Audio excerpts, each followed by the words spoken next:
Hello everybody, hopefully this is all working and everyone can hear me properly. I'll just do the traditional brief pause whilst we wait to see what's going on.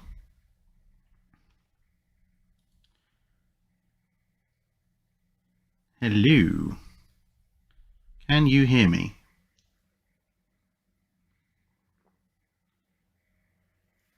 Excellent, people can see and hear me.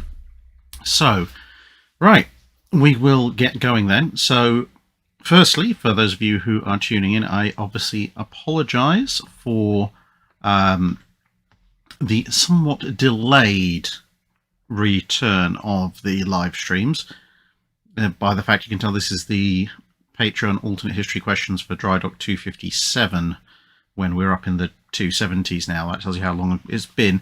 Unfortunately, I got back from the States in September, and somewhere on the flights back I picked up something that left me with a horrific coughing illness. It's not 100% gone away, so if you see me reach out and mute the microphone suddenly, you will find that I am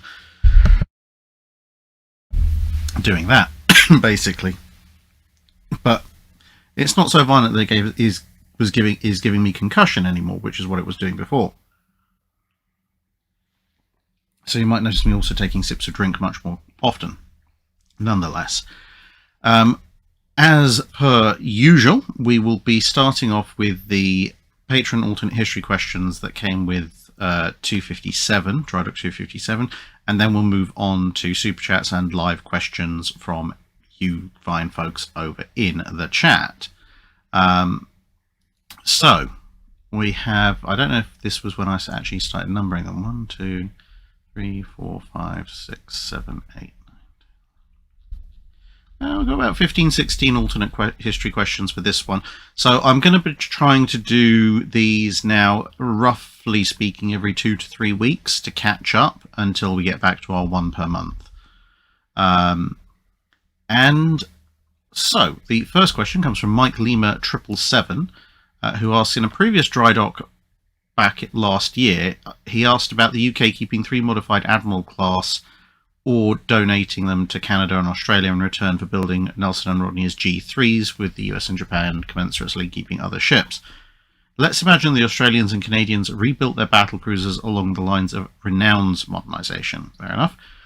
Assuming the Pacific-based Australian Admiral class survives ABDA command as well as Force Z surviving, how would the Japanese respond, and what would be their best use in 42-43? As carrier escorts or for bullying cruisers at Guadalcanal? And separately, how would Canada's Admiral class change the Battle of Denmark Straits or Barents Sea? Okay, so I don't think, sort of working in reverse order, I don't think Canada's Admiral would be at Barents Sea, because that is, you know, the Arctic convoys do have heavy covering forces up to a point, but not beyond there. And yeah, Barents Sea I think is probably going to stay pretty much unchanged.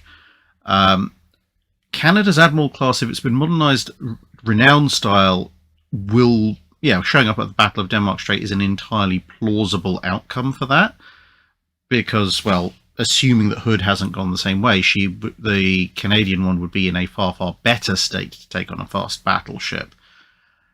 If it's been Renown style modified, so probably some hybrid, considering each of the modernizations was slightly progressive, it'll be some hybrid of Renown and the historic, not quite decided, but the range of plans that were available for Hood. There's every chance that she will survive the Battle of Denmark Strait and possibly even cause the Royal Navy to win the Battle of the Denmark Strait, because you've got to remember, Prince of Wales hit Bismarck before Bismarck hit Hood. So that gives you an idea of what the Royal Navy was capable of when it had fully up-to-date fire control systems, etc. And a refitted, Renown-style refit Admiral class will have similar fully functional fire control systems, which, given the delay in Bismarck opening up, means that it's relatively likely that the Canadian Admiral class will probably start hitting whichever, well, also it depends, you know, which target it engages, but it'll probably start hitting at or around the same time as Bismarck starts hitting, And given the massive golden BB that is Hood's destruction, if you've got Bismarck being hit by this hypothetical admiral and Prince of Wales, Bismarck's combat efficiency is going to drop a lot faster than the battle cruiser's combat efficiency, assuming no magazine-destroying golden BBs, at which point Norfolk and Suffolk are not too far off. Historically, they showed up in gun range a few minutes after Prince of Wales broke off the battle, so if the battle continues and Bismarck's taking hits, Bismarck's obviously going to have to try and evade somewhat, and then, you know, if the battle carries on for 5-10 minutes longer, it's going to be 2 heavy cruisers and 2 capital ships versus 1 heavy cruiser and 1 capital ship, which that's not really any good for poor old Bismarck. And, you know, there are other permutations, but that's kind of just a straight swap going on. Now, the Pacific-based Australian one, assuming that Force Z is operating alongside of it, so you've got Prince of Wales, ironically enough, again, Repulse, and this Australian, let's call it HMAS Australia. How would the Japanese respond? Well, sorry, I forgot my phone needs to go on silent. There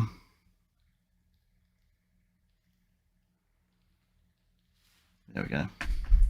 Right, so Australia's one. If you look at that balance of forces, Repulse is the oldest and least upgraded of the battle cruisers. I mean, obviously, we're now slightly older, but she has been upgraded. So, Repulse versus a Congo, you know, 6 of one, half dozen of the other, depends on what kind of radar fit Repulse has. She does have a very good captain, but, you know, Repulse versus a Congo is a little bit up in the air. Prince of Wales and a refitted admiral can easily each eat a Congo. Now, given that the Japanese historically sent their Congo class down as escorts for things like the Indian Ocean raid and so forth, if you've got 3 fast capital ships, which, broadly speaking, are working together, could probably take down all 4 Congos, albeit be a bit of a close run thing, the Japanese are left with a bit of a quandary. Their ideal solution, of course, is just going to be hit them with air power from the Kido Butai, or try and sucker them back close enough for attacks by G3M and G4M bombers, assuming that the Australians and the British have learned from what is presumably a failed attack on Force Z instead of a successful one. The latter's probably not going to happen. So the capital ships would be best in 42-43, best initially kept close to Australia, then sailing out like the historic HMS Australia, the heavy cruiser, did, to support and escort the US carrier task force at Coral Sea, and who knows, their combined anti-aircraft firepower might just save Lexington or prevent damage to Yorktown.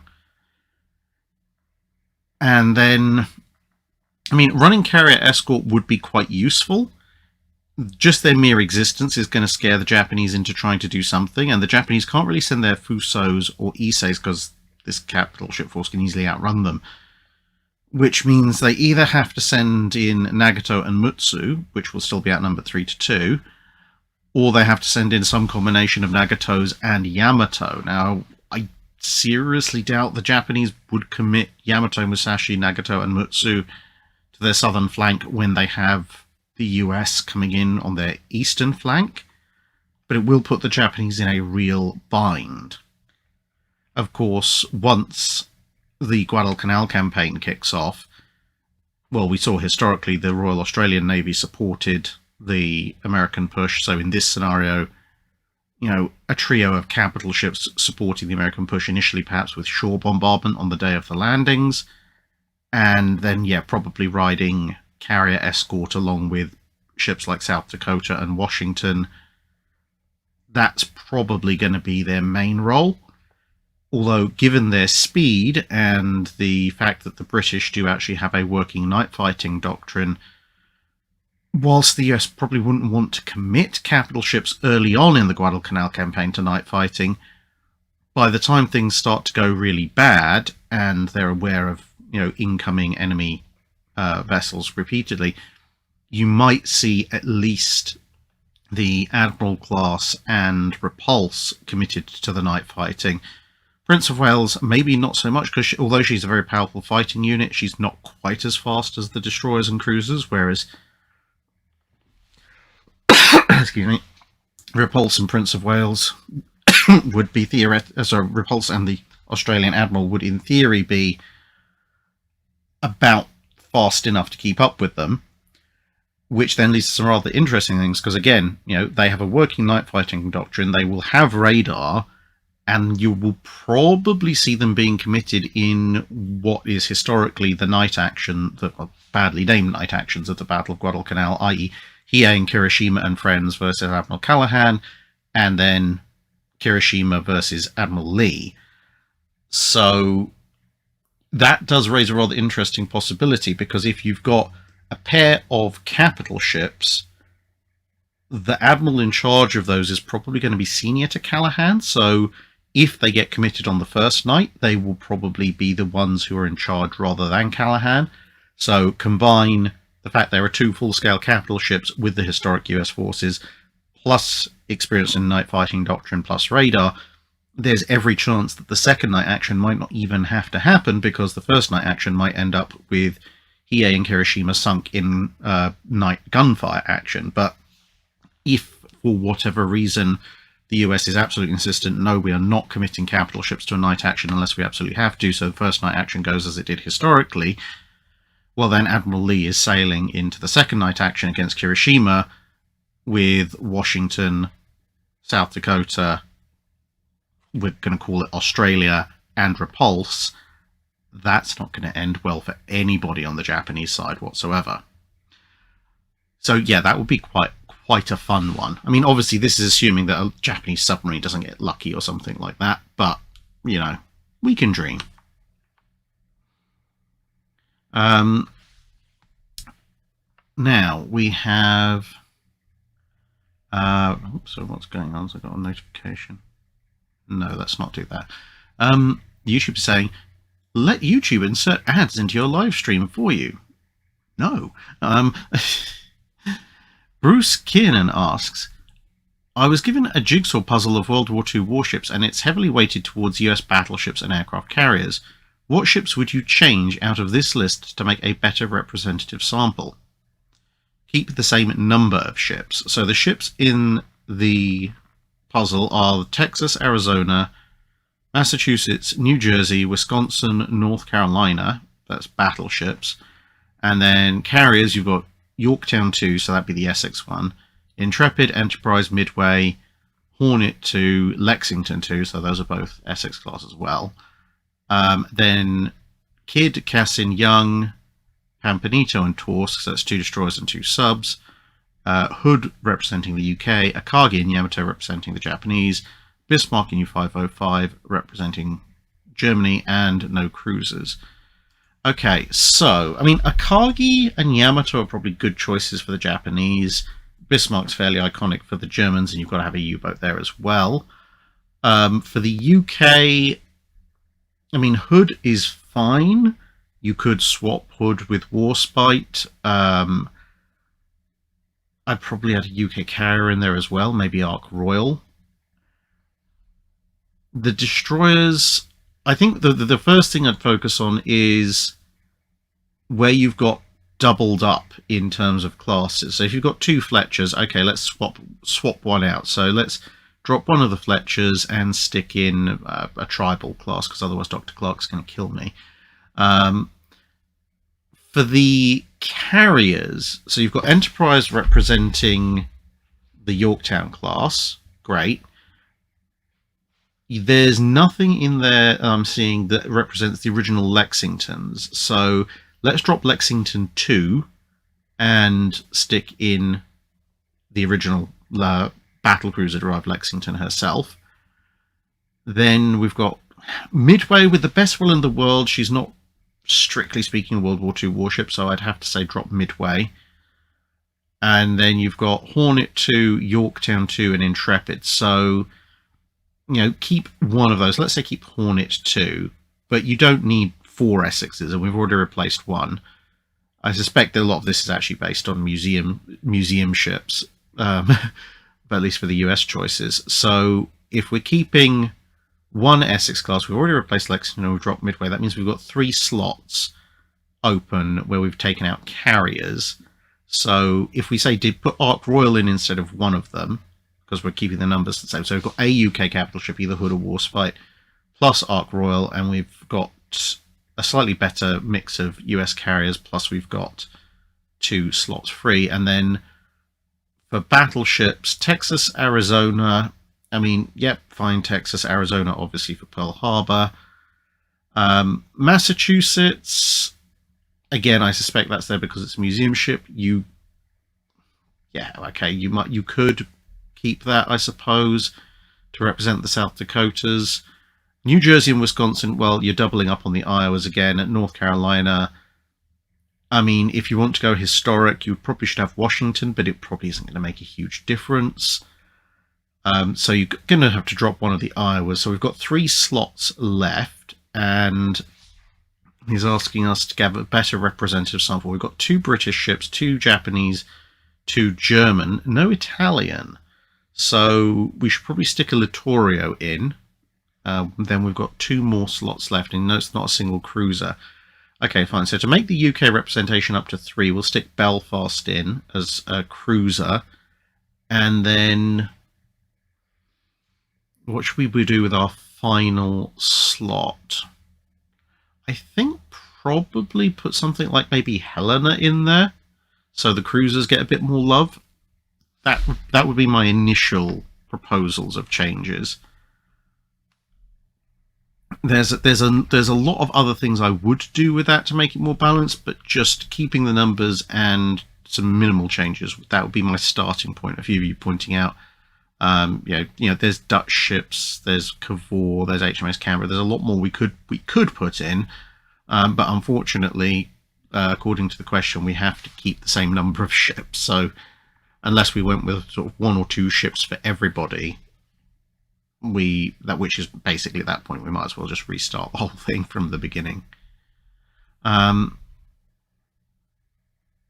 we have Miles McCaskill asking, in many of the carrier battles of the Pacific, it seems the carrier closest to the enemy is the most likely to get hit and take damage. This got me thinking, what if there was a type of ship specifically designed to look like an aircraft carrier and absorb damage? A sort of scarecrow-pinata.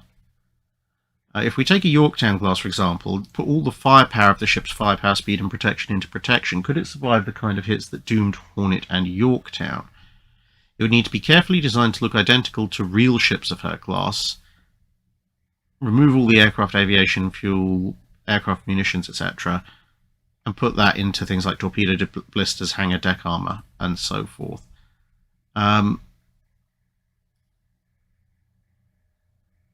And so, by its very nature, it would need to be a secret, but would the US be in compliance with the treaty by not even disclosing it, as technically it's not actually designed to carry aircraft? So essentially this is a giant decoy. I think you could probably do that. Yeah, because if it's not armed, if its purpose is purely to absorb damage, it technically falls outside of the restrictions of the treaty, because it doesn't carry guns. And it doesn't carry aircraft, so it doesn't meet any of the definitions of a capital ship. Effectively, what you would be making if you did it pre-war would be a really weirdly shaped merchantman, and of course you're doing this secretly, so presumably you're doing it in the run-up to the war. But I think, yeah, you theoretically could do such a thing. I mean, you can make very convincing decoys, at least from the air. I mean, the British did that in Scapa Flow, just made them out of merchant ships, and it takes even a very sort of low angle and close up, it takes a minute to work out that you're not looking at an actual warship. And when you look at some of the German recon photos and compare an actual battleship or carrier with the fake, it's almost impossible to tell the difference unless you know in advance that this is the fake.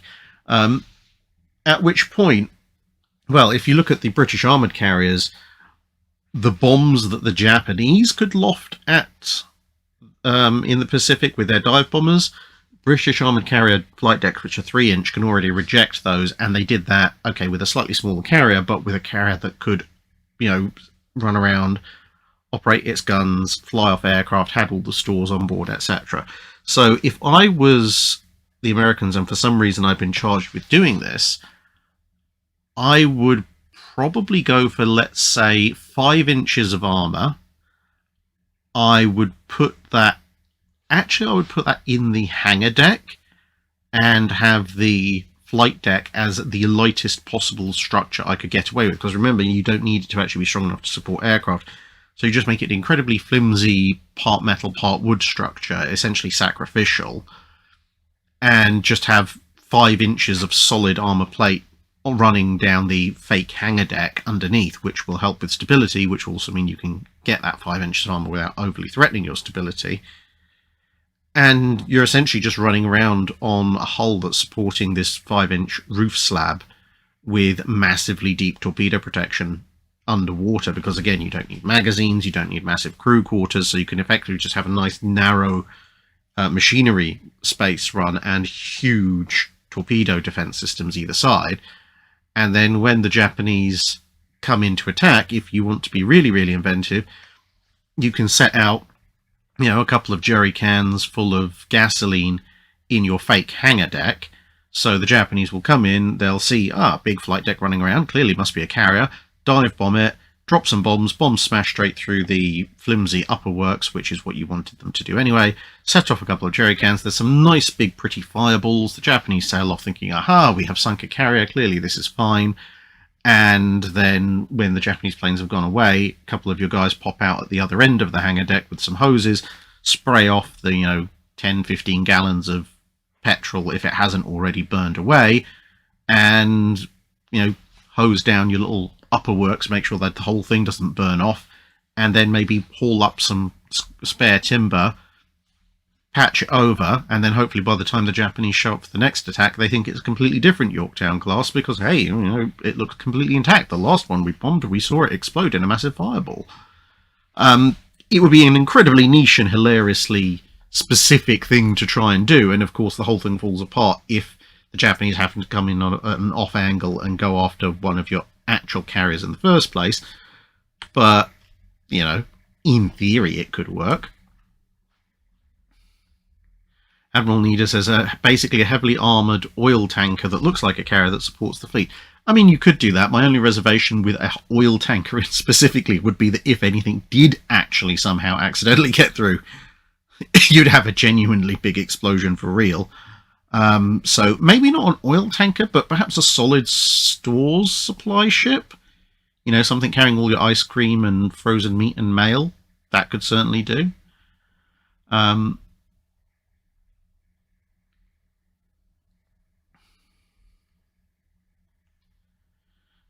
The Wind Thief asks... Sorry, I just saw a question.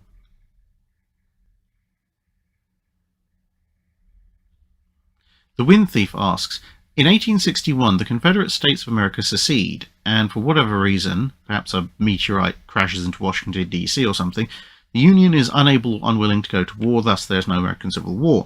How do you think the Union and Confederate navies would develop up to World War II? How would Congress' historical attitude towards naval spending change with a potential threat so close by? That's an interesting one. I think what would probably happen initially is you would need quickly built local defense ironclads at some point. Because, I mean, the ironclad era is just dawning, and for both the Confederates and the Union, you have an immediate proximate threat, because just because the Union hasn't gone to war in 1861 doesn't mean they might not want to go to war in 1862, 63, 64, etc. So the Confederates will probably, as they did historically, go first with some kind of new build or conversion, because in this case, theoretically, they have access to global trade, so they've got a bit more money. And they might try buying ironclads in, as they historically did, but they're largely going to be looking at, as I said, essentially coastal defense craft, because that's what they need more immediately, and they're quicker and cheaper and easy to build. The Union is, of course, going to match that, And so for the first couple of decades, I think you're going to see a refinement of riverine and coastal ironclads and patrol vessels essentially mirror matching each other up and up the scale. Eventually someone will decide, well, we can bypass all this riverine and coastal nonsense by building an ocean-going ironclad to circumvent, the two fleets that will probably be sitting 50 miles apart from each other, and then a more seagoing race will develop. But what will be quite important will be who allies with these two nations, and what depends on how much are they prepared to back them by, i.e. what friends can either side pull in, because that will influence partly who they can buy warships from externally, but also exactly how much of a threat they're up against. Because if the rest of the world theoretically just sort of leaves them alone to sort themselves out, it'll probably remain a much more coastal riverine force. Whereas if both sides get major European backers as allies, then all of a sudden any potential war between the two might also include attacks from the other side's allies, which means oceanic going craft, which means you have to have oceanic going craft of your own, at least in theory, or maybe someone pulls off a Je ne Cole style fleet. But of course, it's very difficult to forecast past maybe 10-15 years into the future at that point, because you don't know how both sides' industries would develop. The Union, in theory, has a much more developed industrial base to start with, but given that the Confederacy, as I said, would have access to global trade, how quickly they might turn around their economy to a certain degree. They're probably not going to ever have a economy the size of the Union's, but they might bootstrap their economy up a little ways.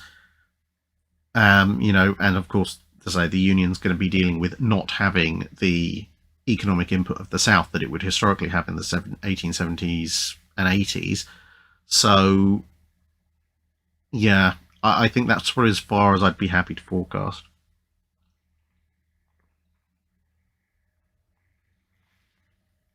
Grey Ghost asks, in a follow-up to that, didn't the Confederate States buy a few ships from the British? Yes, technically. The Confederacy did buy ships from British yards, but it wasn't quite as simple as someone rocking up and going, "Hi, I'm an agent of the Confederate States of America, can I buy some warships?" They had to go through a bunch of shenanigans pretending to be representatives of other powers like Egypt, or pretending to buy merchant vessels and then commissioning them as warships. So,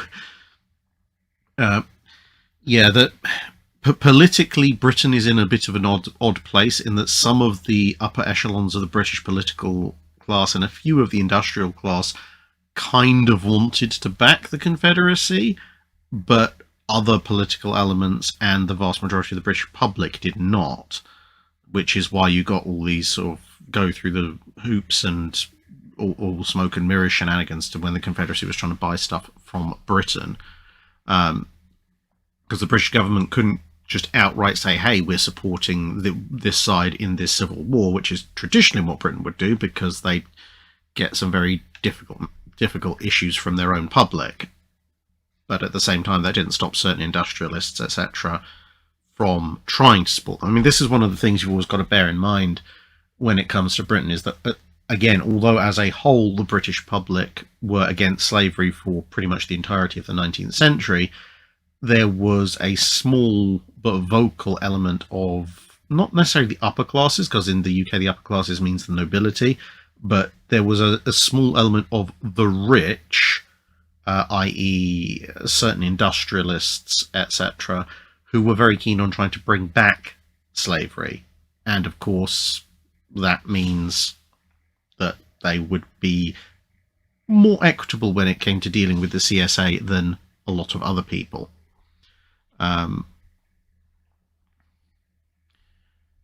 Randwick78 asks, at the Washington Naval Conference, a delegate successfully gets the battle carrier included as a class of treaty ship. This is defined as a ship of up to 35,000 tons, capable of operating an air group of at least 25 aircraft, excluding float planes, a main battery of at least 4 guns of 12-inch or greater caliber, an armour belt of at least 9 inches covering the machinery and magazines. The US and UK are allowed 175,000 tons, Japanese 105,000, and France and Italy 35,000, i.e. 1. Can the Royal Navy say this is stupid and build more cruisers, or once another navy has battle carriers, does everyone need to build them? And if they exist, how do you think the major navies would integrate them into their battle doctrine, and which would be the most effective in World War II? I mean, with the Washington Treaty, the Royal Navy is still theoretically uncapped with the number of cruisers it can build. It can just only build up to a certain size and gun power with every single one of them. So, in theory, the British could ignore the battle carrier and just keep building cruisers with the same money. But, I mean, you're looking at tonnage allowance for 5, I think, if my maths is correct. Yeah, I think 5 battle carriers. Now, you see, the problem is a battle carrier as a frontline unit is a thoroughly stupid thing, because it's just a less well-armed battleship with a lot more burnable stuff up top. I'm just trying to think of how they would actually pull this off.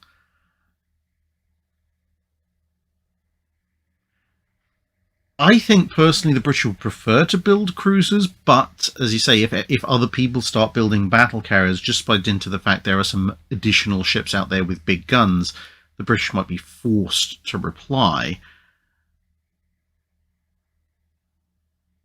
I think the Royal Navy, if they were called on to build battle carriers, if they absolutely had to, my instinct suggests that they would either go down the line of something fairly heavily armoured with a relatively small central flight deck with maybe triple or quadruple turrets at either end, which is actually a design that historically was proposed for the Royal Navy, or they, given the fact they really like their speed, they might go down the line of something like an enlarged version of some of the carrier cruisers that the US Navy was looking at in the 30s, i.e. long slim hull, which is obviously good for a flight deck, with armament up front, either a single quad turret or 2 twins or 2 triples or something like that. And essentially what you would be making is a lower capacity fast carrier with some heavy firepower up front. You could almost imagine, Furious or Courageous or Glorious in their early iterations where they got those step flight decks, and instead of where the flight decks step down, you've got the main upper flight deck, but instead of the step down bits, that's where you'd have the turrets.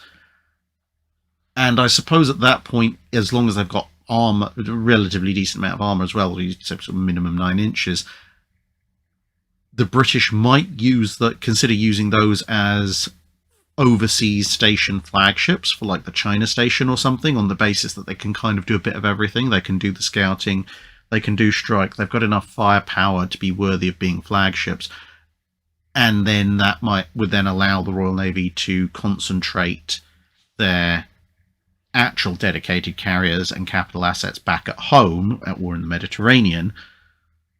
So I can see them potentially going that way, and then in World War II itself, I suspect they would probably be put on convoy escort duty, because they're going to have a limited hangar space, limited flight deck length. They're not going to be able to operate the latest and greatest in aircraft. They're not going to really be able to stand in the line of battle because of those hangars, but a reasonably fast carrier that can operate, let's say, 30 swordfish, or maybe 20 swordfish and 8 or 9 Sea Hurricanes, with, let's say, 4 15-inch guns, that's almost the perfect convoy escort, because it's it's got a bigger air group than an escort carrier, so it can do, and it's a bit faster, so it can do the anti-submarine work. It carries a few fighters to shoot down condors and so forth, and whilst it may not be a very good gun-based warship, it's still good enough to see off anything that isn't Scharnhorst, Gneisenau, or Bismarck. Even Deutschland class would probably blink twice facing off against something like that.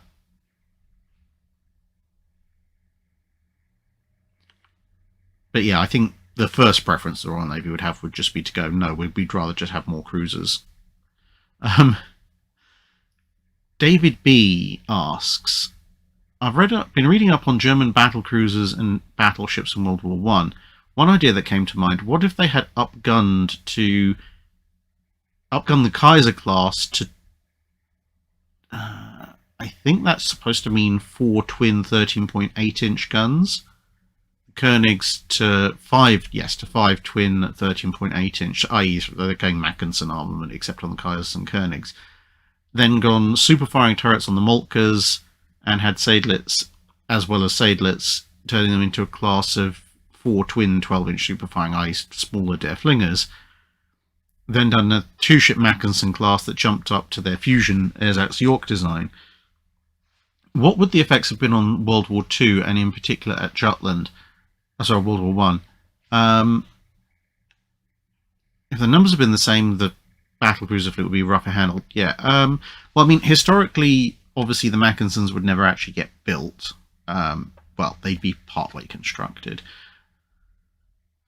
He mentions, however, then the ripple effect, the British would have accelerated Repulse and Renown and up-armoured them 9 to 12-inch belt and conversation. So I think the main change there is going to be to the battle cruisers.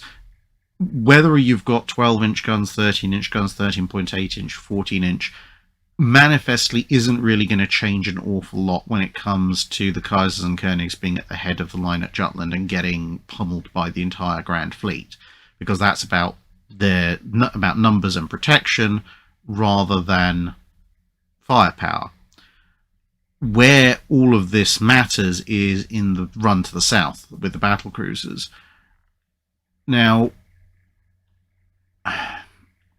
the older ships having a bunch of twin 12s, I don't think is going to make a huge difference overall, because let's face it, the Germans won that engagement pretty well anyway, and 11 or 12-inch shells proved pretty successful at exploding Queen Mary and Indefatigable. So having them as mini Der Flingers, well, you can't do more destroyed than your main magazines detonated, although perhaps 1 or 2 of the almost penetrations on Lion, Tiger and Princess Royal might become full penetrations, but there's not a huge... I mean, there is some difference, but there's not a huge difference between the German 11 and 12-inch guns in penetration, so it probably isn't going to result in any more magazine detonations there. But where this might actually have a bit of a change is back with the Kaisers and Koenigs, not when they're facing off against the Grand Fleet, but when the 5th Battle Squadron shows up, because going from 12-inch to 13.8-inch guns, that is quite a upgrade in firepower, and they then have the opportunity to gut batter the Queen Elizabeths considerably more than they did historically. And is that going to be enough to make one or more of them fall out of line and then get eaten by the entire High Seas fleet? Who knows? But yeah, the run to the south, doing more damage to BT ships, potentially even grabbing a Queen Elizabeth or 2, that's where all those big changes, I think, are going to happen with that particular scenario.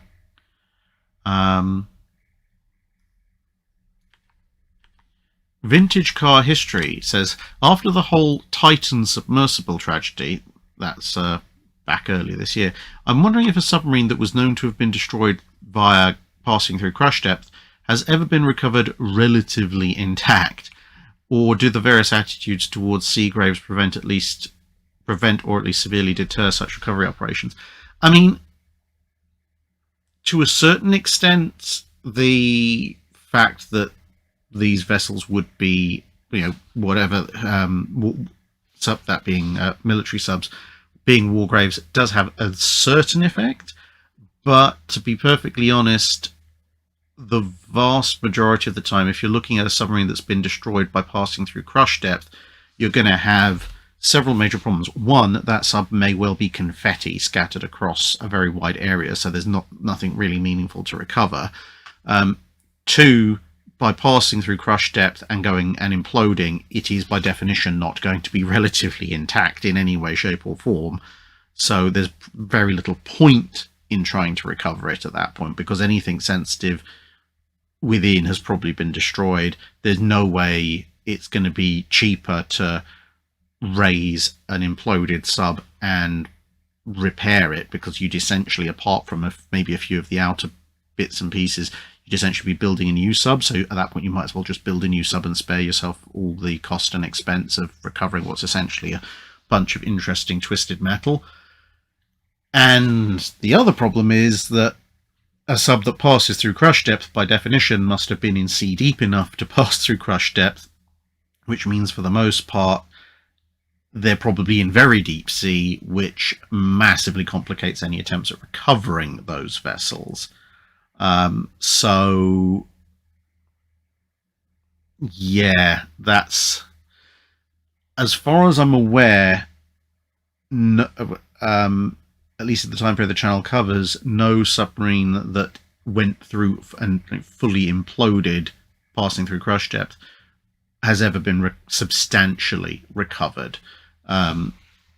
Cold War, I mean, there's been some bits and pieces of subs recovered, but then again, you know, there's also the difference between a sub that has sunk, i.e., you know, it has lost buoyancy because it's been filling with water because of leaks above crush depth, and has then sunk below crush depth because at that point it's probably not got a huge amount of air on board, so it's probably either not going to fully implode or implode at all. That's a very different scenario to a sub that, for whatever reason, passed through crush depth with a mostly intact atmosphere on board and therefore just went pop.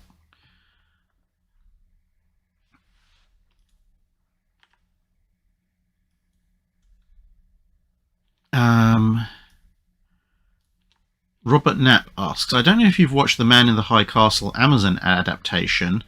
I've seen some episodes of it, mostly towards the beginning. But in this third series, you see a Japanese fleet entering San Francisco Harbor, and I wanted to know what you think of their attempt at imagining a 50s, 60s modernized version of the Yamatos and the other ships in the fleet. And he attaches a link. Says, are they nonsense or are they good attempts? Also, could you help identify what carriers, cruisers and destroyers they are? Well, I'll give it a quick go.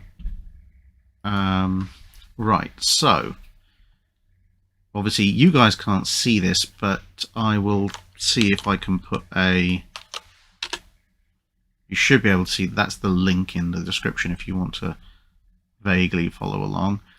Right, so let's see. We open with, okay, Golden Gate Bridge. Okay, that's...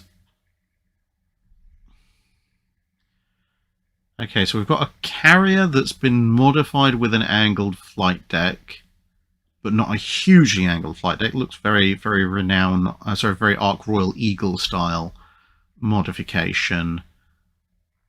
That could be a Taiho?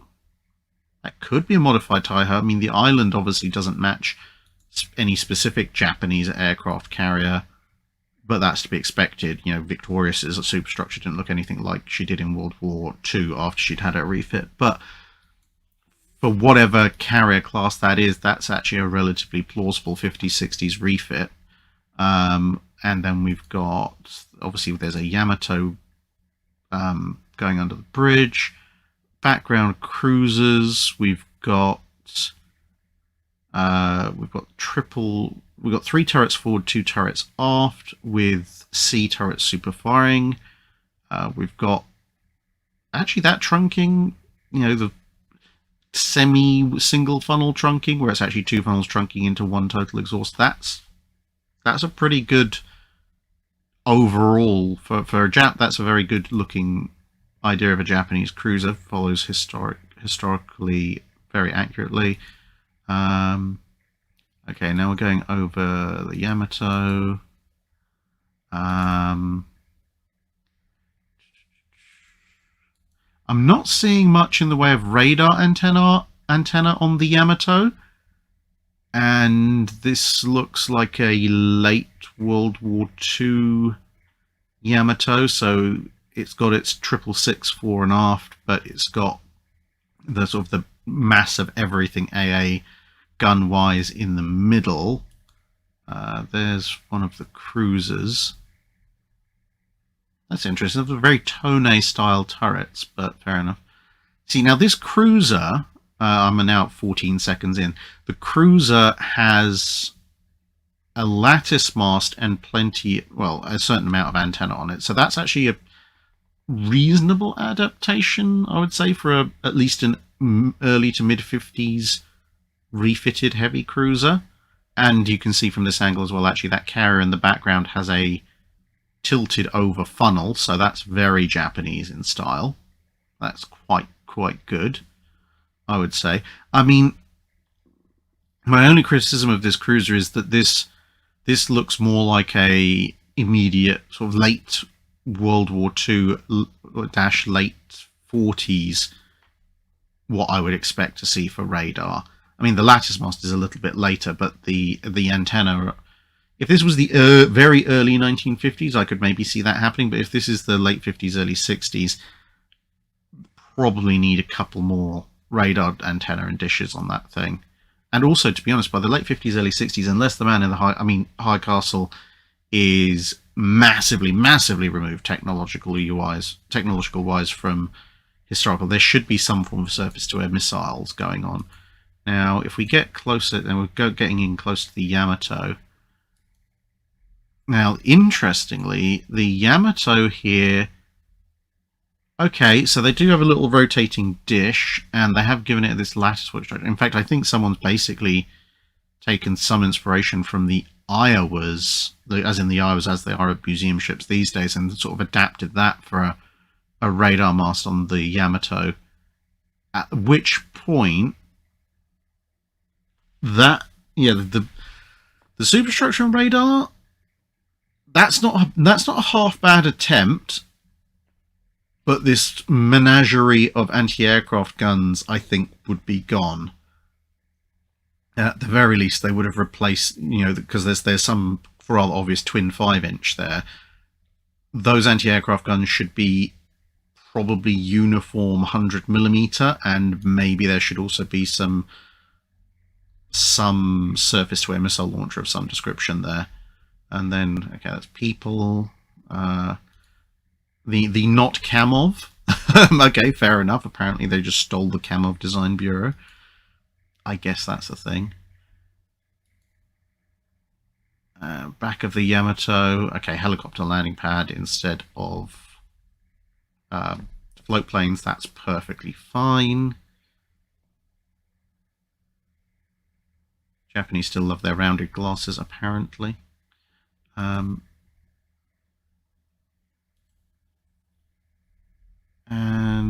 yeah, that's pretty much that, I think. Okay, so yeah,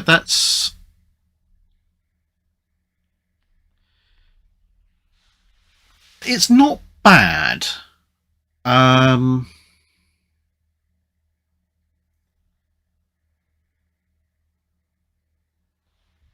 Yeah, I would.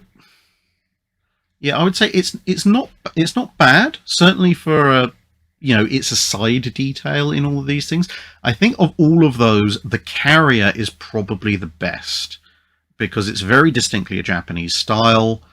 They've taken a lot of design cues from historical Japanese aircraft carriers, and they've done a very plausible refit into an angled flight deck carrier. The cruiser is a little short on sensors. Yamato sensor fit is pretty good. I would say the main weakness there on both of them is that they've kept essentially a World War II secondary battery dash anti-aircraft suite. They should have redone those, as I said, with the 100, either the 100 mils, kind of like the automatic 3 inches that you'd see deployed on the US Navy historically, or incorporated some form of surface-to-air missile launcher. You could get away with if they put a uniform twin 100mm setting on there and not done the missile launchers, I'd have accepted that. So I'd say maybe 8 or 9 out of 10 for the carrier, 6 out of 10 for the cruiser, 7 out of 10 for the Yamato. And if they'd reworked the AA gun suites, I would give them considerably higher. Grego saying Yamato's big enough they could keep the secondary battery and add more. It's not that big, but and also, to be honest, the Japanese twin 5-inch sucked. It wasn't a particularly good dual-purpose gun in World War II. Why they'd be keeping it 2 decades later is beyond me. It's slightly different with the Iowas keeping their 5-inch 38s, because the 5-inch 38s were decent enough anti-aircraft weapons in the Second World War, but the Japanese twin 5s weren't even that back then, let alone 2 decades later. Candor asks, I was reflecting on some of the time travel scenarios that have cropped up previously, and I was wondering what future knowledge taken back in time would cause the most damage to a navy. For example, from missing key supporting developments or simply trying to jump the tech tree too early. The most damage to a navy, i.e. if you gave them this bit of future knowledge and they'd try and go for it and completely wreck themselves.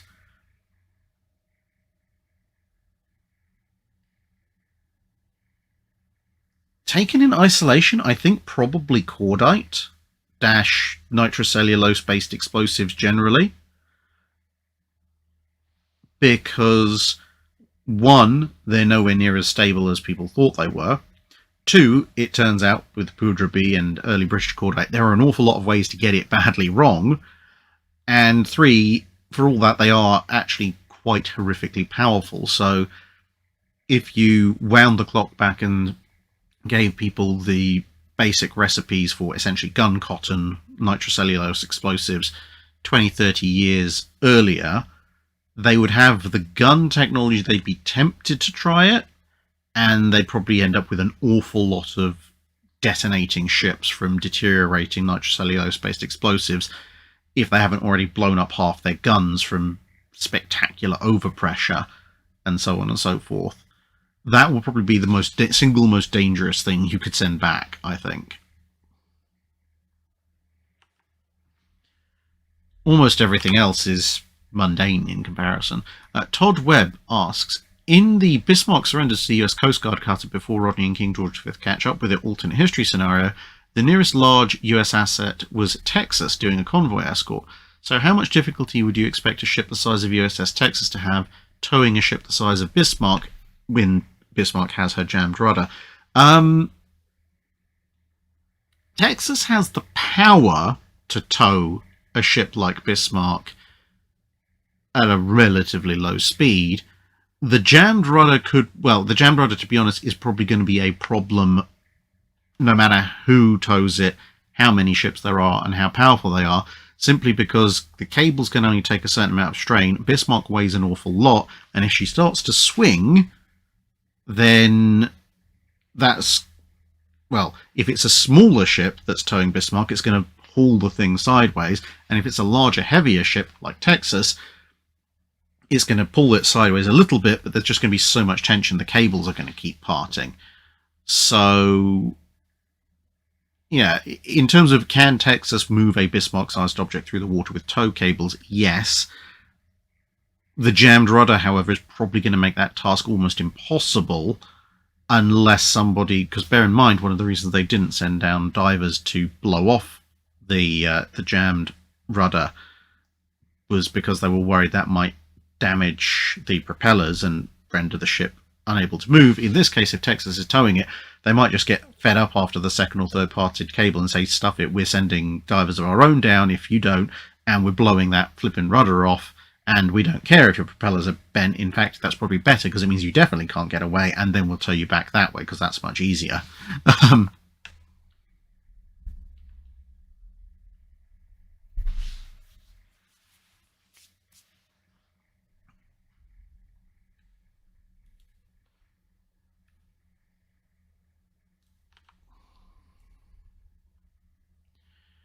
King Brock asks, what is the oldest ship? Oh, we're about 3/4 of the way through these questions.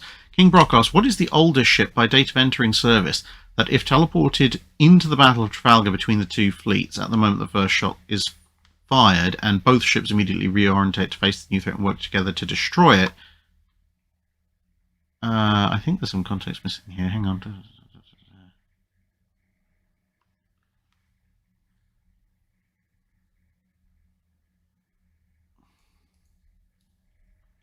Okay, so it's basically what's the oldest ship that can solo the combined Franco-Spanish and British fleets at the Battle of Trafalgar. Well, it's going to have to be an armoured ship. And the full question says they're limited in ammo and reserve stores. Now, if infinite ammo was available, in theory, HMS Warrior could do it, because HMS Warrior has explosive shells, Martin shell, and she's got the speed to be able to just stay away from potential boarding actions. And if she's got infinite ammo, she can just blow apart the entire fleet one by one. But she doesn't have enough ammo with historically limited ammo to deal with it. I would... If we're going to go with able to cripple or destroy the enemy ships with purely the onboard ammunition stocks, I think you're probably going to have to be going towards the latter part of the 1880s, when you start to see secondary batteries coming in. You don't necessarily need the quick-firing secondaries of the early Peru dreadnoughts, although that would help. But you are going to need the secondary batteries just to have the additional ammunition capacity, because high explosive rounds are going to do an absolute number on these things. And they're, by the late 1880s, you've got the speed as well to be motoring around. But I think you do need that additional ammo, because something like, say, Victoria or Sans Parai, they could be doing point-blank execution shots with their 16.25-inch guns, but you're going to need to keep everybody off of you with the 6-inch secondaries. So yeah, if you're going to limit them to historical ammunition capacity, you're looking at a mid-1880s ironclad to be safe, I think.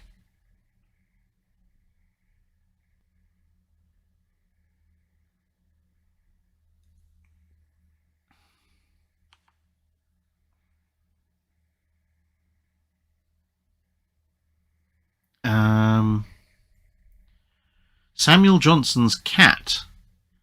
It says, imagine the Wright brothers and everyone else who tried to fly failed. What would the World War II Battle of Midway look like?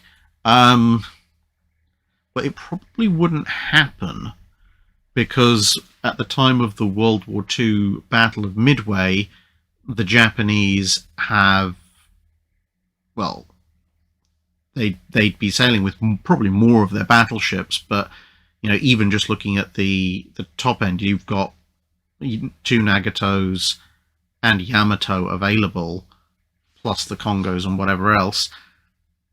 By the time of Midway, the US doesn't have enough enough fast battleships in commission to deal with that. And West Virginia is in the middle of a rather extensive rebuild. Colorado, maybe by Midway, Colorado may be able to be rushed out of her refit and rebuild. Maryland's in okay-ish shape, but a World War II Battle of Midway, the US doesn't quite have the capital ship strength to deal with the Japanese at that point if there's no aircraft involved, because Yamato essentially can, it counts for 2 or 3 of whatever the US can throw at them at that stage. Bear in mind, South Dakota was brand new commissioned by the time of Guadalcanal, which is somewhat after Midway. So yeah, the World War II Battle of Midway without aircraft is the Japanese invasion of Midway, or at least the Japanese attempt to invade Midway, followed by a US counter-response a few months later once they've got a few more fast battleships up and available. Although people pointing out, yeah, if Pearl Harbor hasn't happened, the battlefield fleet still exists. This is true, assuming that the Japanese haven't pulled off some other form of Pearl Harbor, like, I don't know, massed midget submarine attack or destroyer attack in the dead of night or something ridiculous. J-Mace asks, Have you seen the movie The Battle of the Coral Sea? No. I have not. I wasn't even aware there was one. Now I have to go and look it up. Sorry, James, but yeah, I haven't seen. I don't. At least I can't recall seeing a movie called The Battle of the Coral Sea. Yeah, people pointing out no Pearl Harbor. Well, yeah, I mean, if it's no Pearl Harbor, then, well, at that point there wouldn't even be a Battle of Midway. The Japanese wouldn't even be trying a Battle of Midway, because if there's no Pearl Harbor or Pearl Harbor equivalent, then there's no way the Japanese would be sticking a small portion of their fleet out in an attempt to capture Midway. They'd be going full attempt at Kantai-Kessen, and the US would be presumably reworking its War Plan Orange to try and work out. Well, I mean, they'd already reworked it to an island hopping strategy historically anyway, but they'd probably be reworking it in light of which places the Japanese have taken.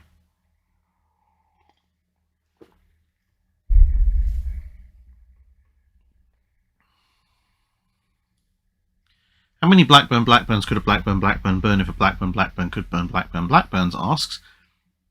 Any recommendations for books on dry docks and slipways covering the period 1880 to 1950, along with any information and books that can be found about the dry docks used to build the Yamato class?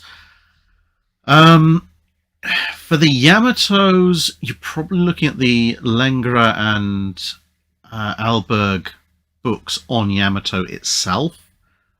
For other dry docks and slipways, there's a couple of books by Ian Johnston which are pretty good. So, A Shipyard at War and Clydebank Battle Cruisers, both about John Brown's at Clydebank. And also Ian Johnston's actually a really nice chap as well, having met him at the last HMS Hood Association dinner earlier this year. Not the last as in the last, as in just the last one that has been held. He's also co-authored a book, The Battleship Builders, in Johnston, Ian Buxton. That's pretty good. Portsmouth Warships covers some, obviously looking at just Portsmouth. What else we got?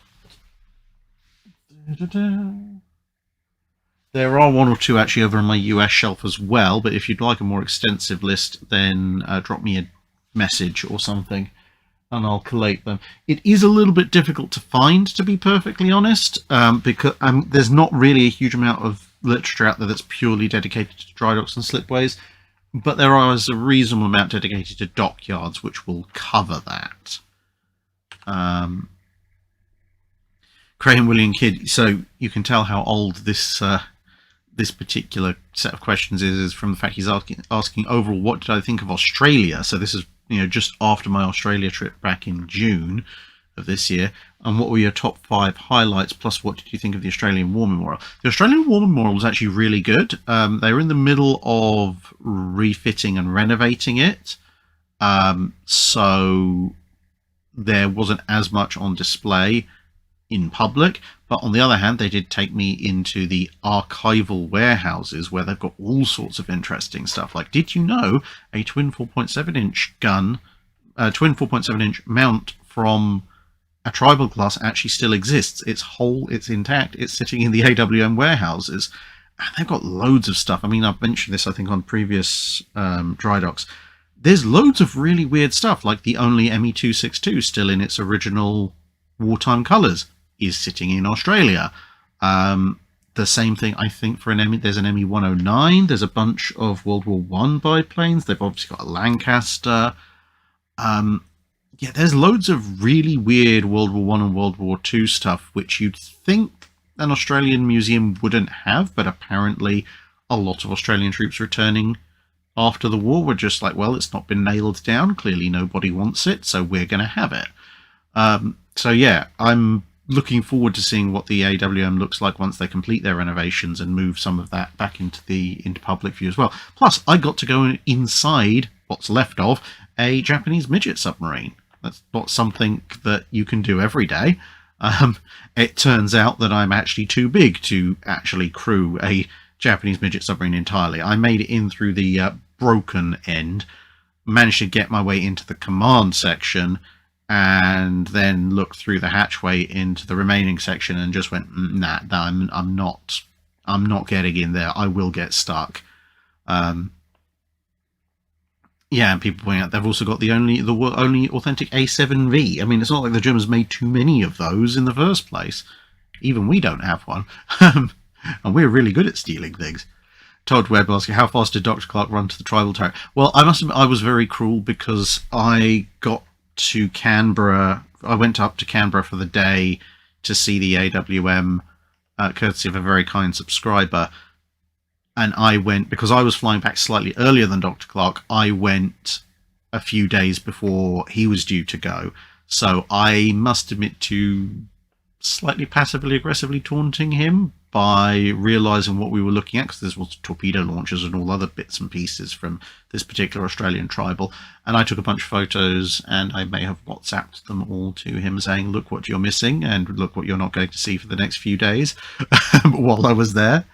Because, you know, that's what we do as Brits. If we find something that we know our friends would really like, the first thing we must do is taunt them with its existence. But anyway, Australia, top 5 highlights. I mean, there are lots of highlights in Australia. I think, what would I say? I mean, we visited Perth, Melbourne, Brisbane, Sydney, and Canberra, so I could easily say, you know, those 5 cities that we visited were the highlights. But I think if I had to specify the individual highlights, seeing HMAS Cerberus, or what's left of her, that was definitely a highlight. The sheer friendliness and helpfulness of the museum staff. I mean, I've mentioned before, going to the States and Canada, well, you know, a lot of museum staff are very friendly and helpful. That trend continued in Australia. You know, the Sydney Maritime Museum, you know, where Vampire and all their other ships are, basically threw open their archive doors. They're like, yep, let's go and have a look at what you want, which is a very dangerous thing to say to a bunch of people like us.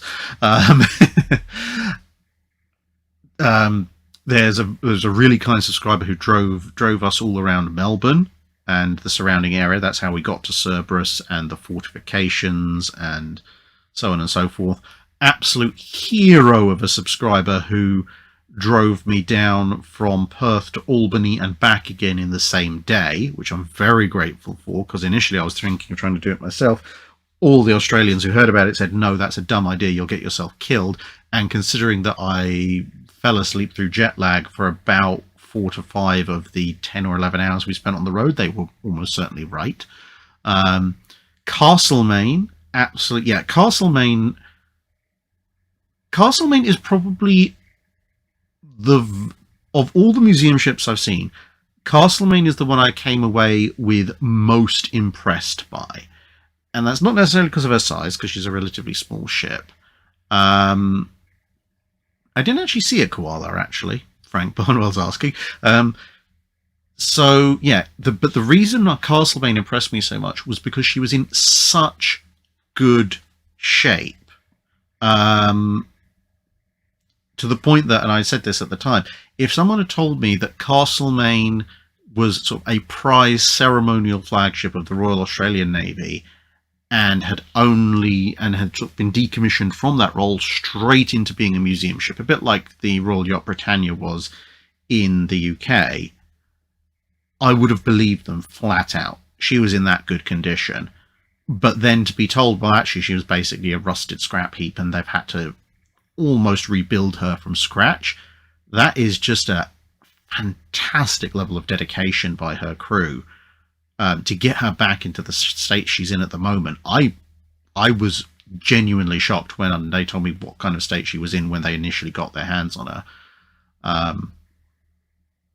Yeah, so I mean, I could go on and on. I mean, the Queensland Maritime Museum hosted us for 2 days. We did a bunch of talks there.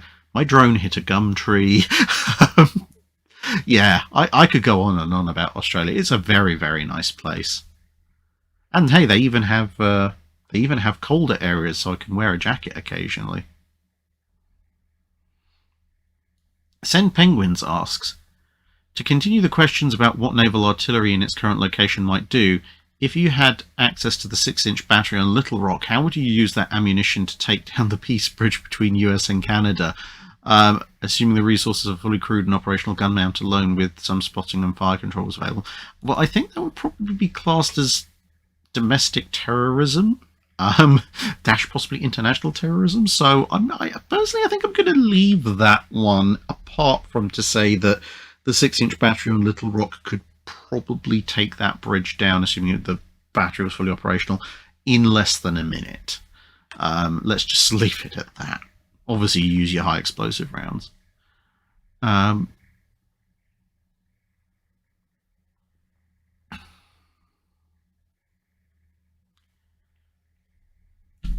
Gary Robertson asks, when you were in Hamilton, did you manage to go up and see the Lancaster?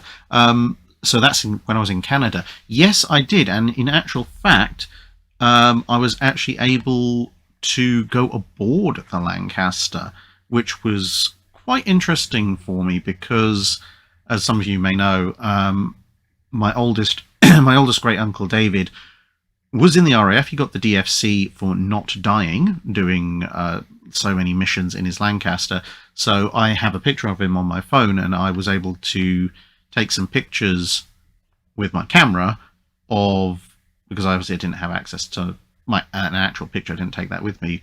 I actually managed to get some pictures of my great uncle David's picture on my phone, sitting in the positions and that he would have been in on his Lancaster. Obviously, the one in Canada is not his Lancaster, but it's pretty much all the same thing. Although, interestingly enough, weird Canadian flight safety regulation rules means you can't actually sit in the rear turret, even when it's on the ground, which, you know, apparently it's something to do with the perspex or whatever is not up to modern safety standards. And I'm sort of looking at it going, yep, no, obviously I'm going to comply with that 100%, because the museum staff are doing me a great honour by even just letting me get close enough to touch the thing, let alone go aboard it. But at the same time, it does strike me as a thoroughly absurd piece of bureaucracy, because one, the individual bits of plexiglass or perspex or whatever it is in that turret are not large enough for a grown man to fall out of, even if they themselves fell out. The framing would keep you intact unless you were really ambitious or really skinny. And secondly, when the thing's on the ground, the absolute worst that could happen, even assuming I somehow managed to wiggle my way out of the frames after the panes fell out, would be I would fall about 3 feet. So, you know, but thanks to the wonderful world of aviation administration, they've declared it's not safe, so no one can go in the rear turret, which is a bit of a shame, but there you go.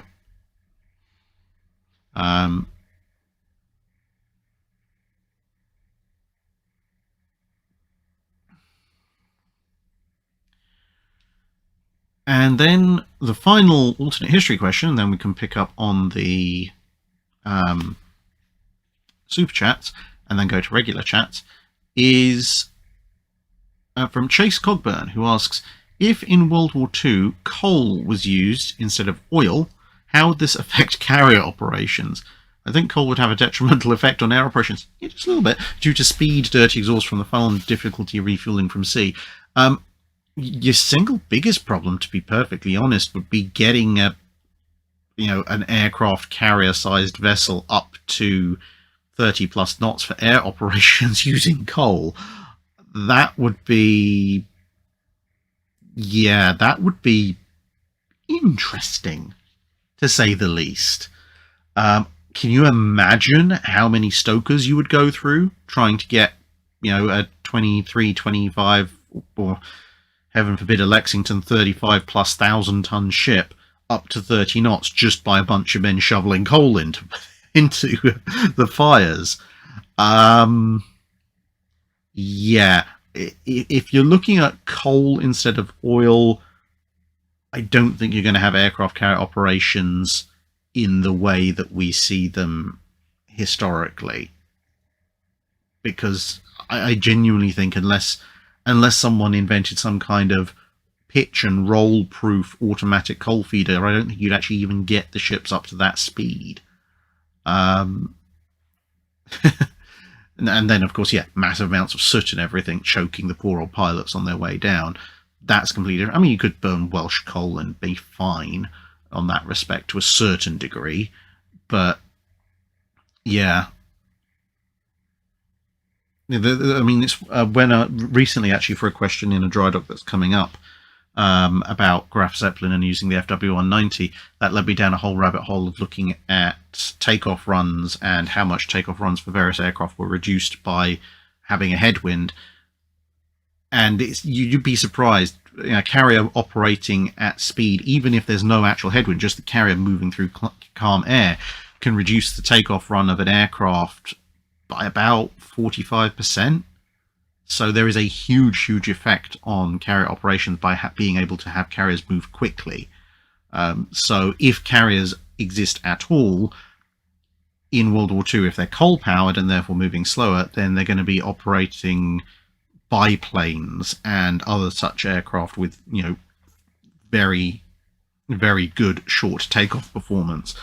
Kind of slightly longer run high-speed monoplane fighters probably aren't going to get much of a look in. You might have something that vaguely resembles them, but they're going to have much larger wings for better lift services, bigger flaps, etc. Or we go down the German route and just catapult everything.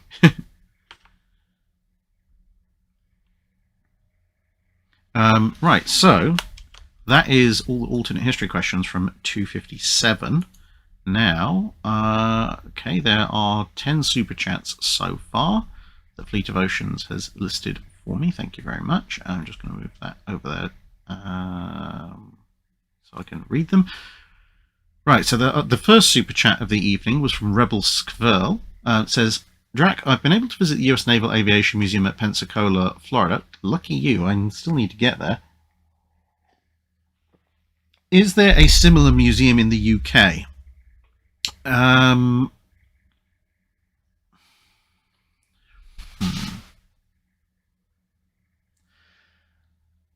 If you're looking for purely naval aviation, the closest thing you're probably going to get is the Fleet Aeron Museum down in Yeovilton.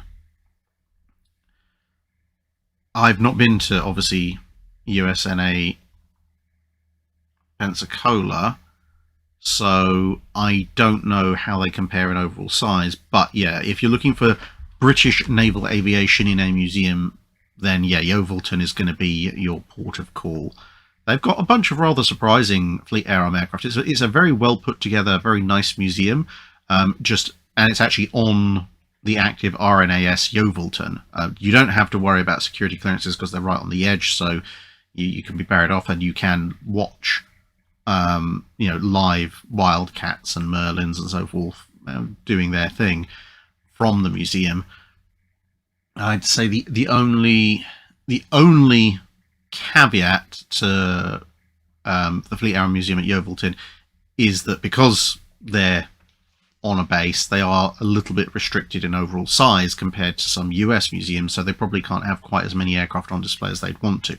Although they do have some rather interesting non-Fleet Aeron aircraft, like they've got a Concorde as well.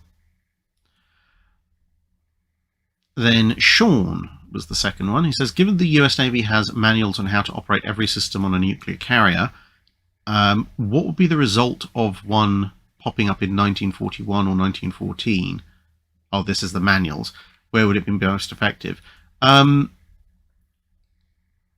manuals for nuclear carrier are not really going to be very useful in either case, because whilst the manuals tell you how to operate the system and possibly even design and construct to a certain degree, the technology just isn't there to build a large power generating stable nuclear reactor in either case.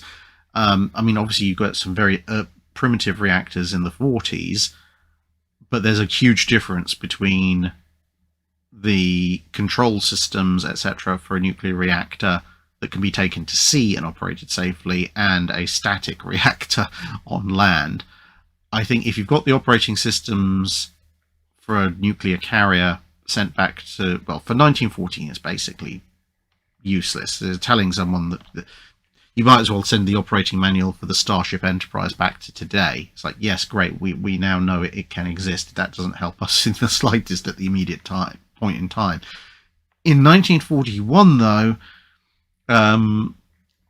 some of the stuff about advanced lubricants, higher pressure steam turbine systems, some of the electronics, some of the basic radars, etc., will probably be quite a good step up for 1941.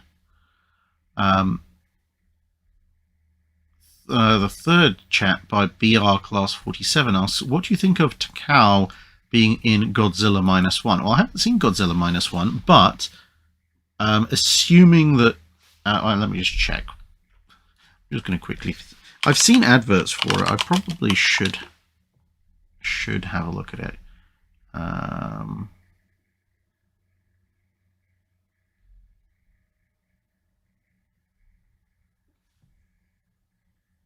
Okay, well, that's not helpful.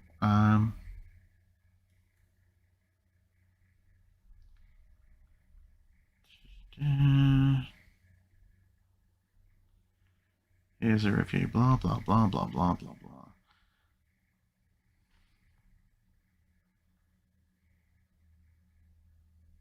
Okay, so it's in the 1950s. Well, I mean, if they've got a well-modelled Takao in there, then great, fantastic. A well-modelled Takao is always welcome. I don't know what the timeline is. As far as I'm aware, Godzilla was, at least as of the latest films, was supposed to have been created / woken up by US nuclear testing. So theoretically, in the film is set in the 50s, there aren't any Takaos left in the world. But alternate timeline shenanigans, maybe there's one floating around for whatever reason. I'll just be interested to see how accurate they got the model. Graham W. Kidd asks, with regards to the fake CV, the USAAF had B-17s with no bomb load but many 50 cals. Yeah, the flying gunship model. Discuss carrier but with no aircraft, but with a deck full of anti-aircraft guns of many calibers, including 4 to 6 inch turrets. I mean, that could be quite interesting. Kind of, sucker them in and chew them up. The B-17 gunships, at least as far as I'm aware, bearing in mind I'm not an aviation historian, didn't work too well. They just tended to get shot down. I think because they couldn't muster enough firepower to completely put off the German fighters, and a few stray 20 or 30mm cannon rounds could do in for one of the B-17 gunships just as well as they could do in for anything else. But if you took your sort of armoured CV decoy concept but then stuffed it full of anti-aircraft guns, you'd have to be a little bit careful, because if it was blatantly obvious that this is just a giant floating pile of anti-aircraft guns, then the strike aircraft will probably just stay away from it, which is probably going to limit the number of heavy anti-aircraft guns you could have. I mean, you could conceivably, have the standard number of 5-inch 38s or whatever, maybe add 1 or 2 more to make it look like you've got a particularly heavily armed carrier before the game is up.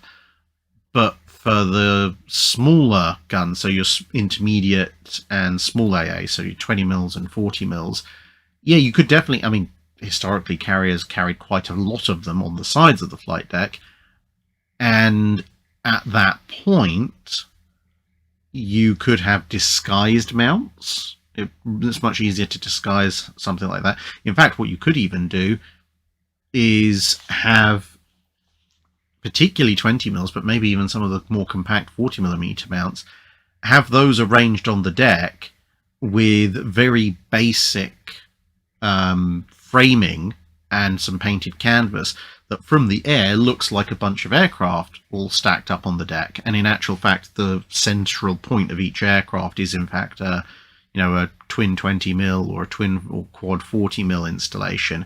And then when the enemy strike aircraft show up and begin to make their descents, you just pull back the top and go, surprise, there's a bunch more autocannons here waiting for you. And maybe you can even build, if you want to be really, really ambitious, build little pyramids of anti-aircraft guns and have them on the elevators. So you'd have the elevators down, and then when the dive bombers come in, the elevators come up, and now there's even more anti-aircraft stuff. shooting around. Galdar Eoni, kind of, but also not. He asks, isn't that kind of what the Japanese were trying to do at Leyte? Yes, they were trying to distract the Americans with decoy carriers, but the decoy carriers didn't have any additional armor or particular additional anti-aircraft weaponry compared with your average carrier at the time. They were just, hulls with a few aircraft on board, but, genuine carriers without the additional features. David Stotler asks, best anti-aircraft pair for a Battle of the Philippines Sea-Great Marianas Turkey shoot scenario. Richelieu and Jean in 1945 and Jean Bart as she was finally finished. Missouri and Wisconsin in their 1945 iterations. Vanguard from 1946 and Hood with my theoretical refit. Ooh, that's a difficult one.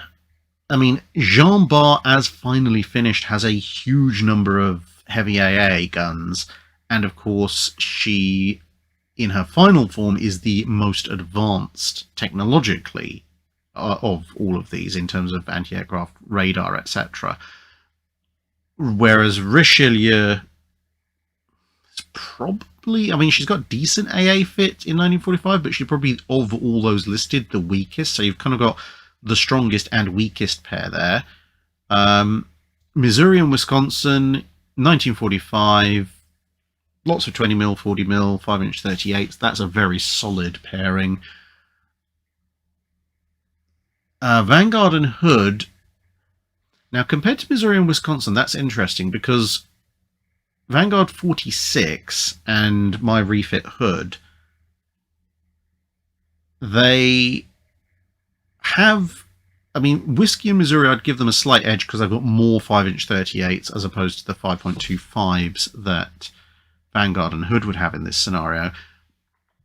But Vanguard 46 does have an awful lot of sextuple or 40mm Bofors, and my version of Hood was just covered in Orlikans, pom-poms and Bofors as well. So I would say in the long-range gun barrage, Missouri and Wisconsin have an advantage. At the close-range gun barrage, Vanguard and Hood would have an advantage. The real wildcard there is the French, because, as I said, in terms of concentrated modern anti-aircraft firepower, Jean Bart is the top of the tree of all of the ships listed, but Richelieu is the bottom of the tree. So, yeah, that's actually a really hard one to call. I genuinely don't know. I mean, all three pairs would make a complete mess of the Japanese at that point. Medeiros asks, you're in command of the High Seas Fleet on the eve of Jutland, and with your knowledge, how do you get the best results for the High Seas Fleet? Okay. What am I going to do? I mean, the problem is that everything I do to exploit, and this is the butterfly effect, the more and more I do to exploit, the more and more the British are going to change their reactions. So I have to simultaneously try and keep things as minimally changed as possible, but also maximize damage. I don't think there's realistically a way for me to take on Jellicoe. However, because I know what's going to happen, I could at least get the Kaisers and Koenigs, if nothing else, up to full speed sooner and faster, which would mean I'd be able to intercept the run to the south earlier, so I'd be able to help crush Beatty's forces quicker and faster, which would definitely help. So I could definitely deal Beatty a much more crushing blow. I might be able to grab a Queen Elizabeth or two as well on the way out, just basically by just showing up earlier, coming in at full speed, and actually coming in straight at the first scouting group rather than at the slightly angled approach that was historically taken. I think actually, at that point, if I give Beatty an even nastier drubbing than he did historically, that's not going to change what Jellicoe does all that much. But then, if I play along with roughly how Jutland went historically, i.e., okay, I'll try and keep Lutzow alive, play it a little bit more cagey, turn away, but essentially trying to engineer roughly the scenario that you'd get with a historical Jutland at night.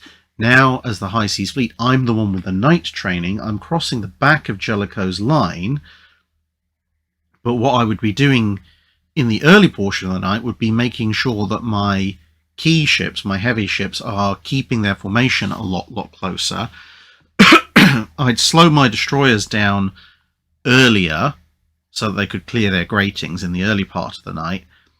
And then when I end up going behind the Grand Fleet at night, rather than do it in spaced out sections with much slowed down ships, I'd now have slightly fresher ships, slightly faster, slightly more compact, and then as I pass the rear lines of the Grand Fleet, I would send in my destroyers, which now can actually move at a reasonable speed, and launch a mass torpedo attack on the rear of the Grand Fleet in the middle of the night, with then that would hopefully spook the rest of the Grand Fleet into making tracks away, because this is their nightmare scenario, which then means my capital ships can mop up all the damaged ships that can't get away quite so quickly. And I'm near home anyway, so by the time what's left of the Grand Fleet has rallied and turned around to come back and fight me in the morning, I can just go, hey, yeah, toodles, I'm off to my safe anchorage.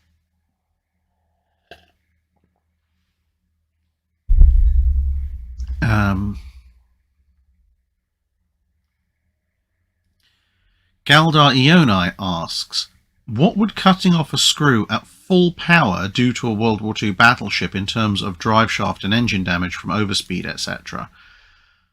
I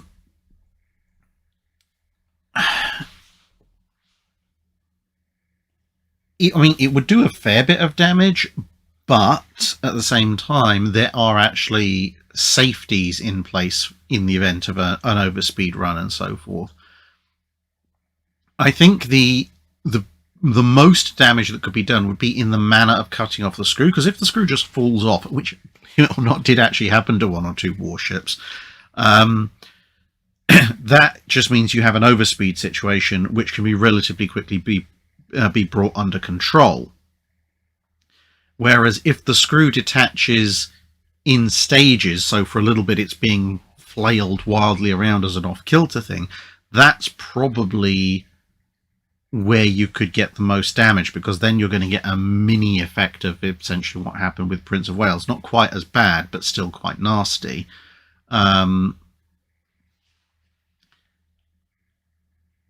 So, and obviously it depends on how quick off the mark the engineering crew are.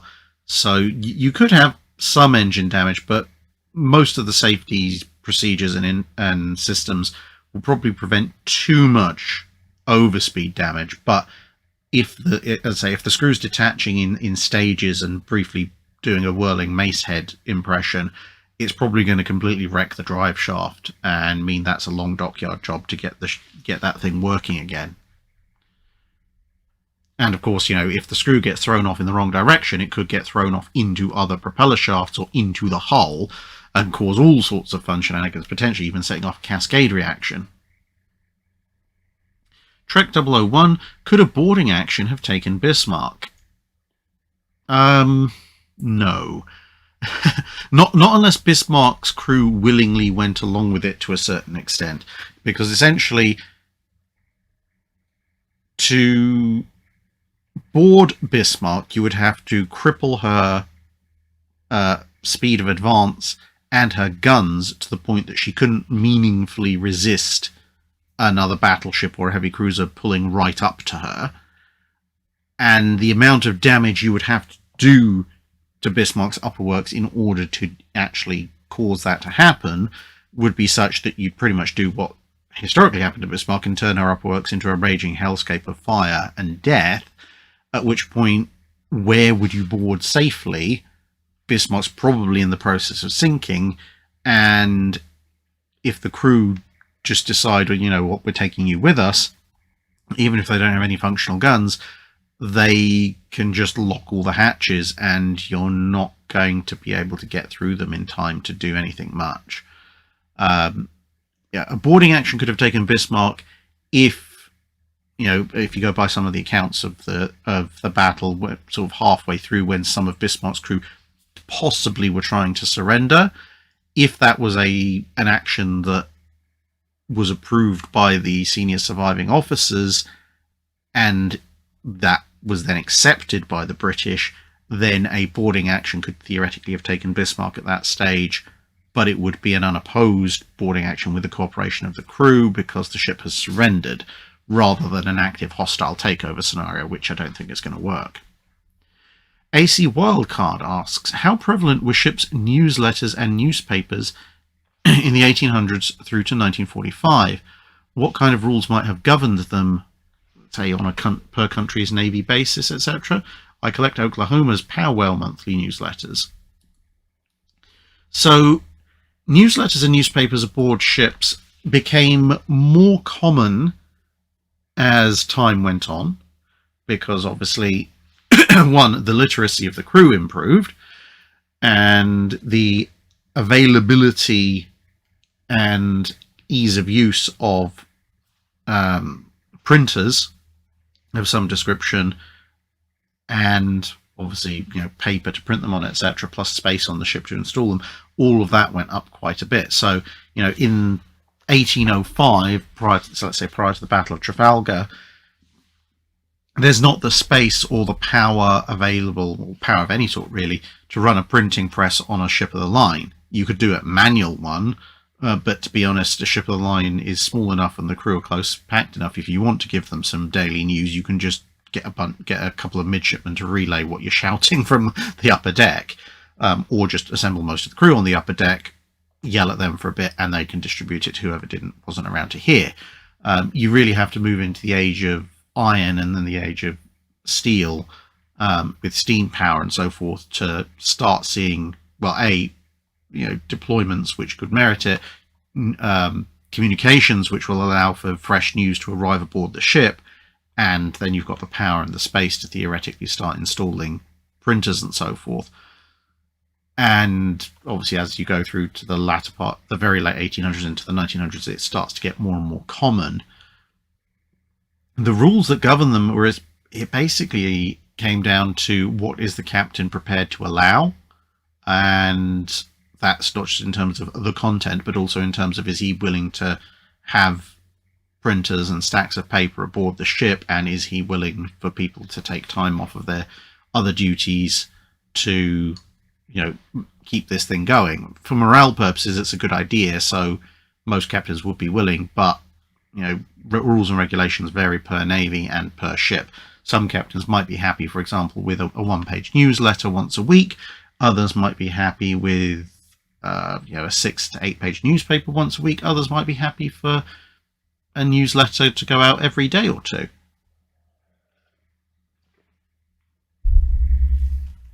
And you've got to have enough interesting stuff going on and communicated to actually be worth writing about as well.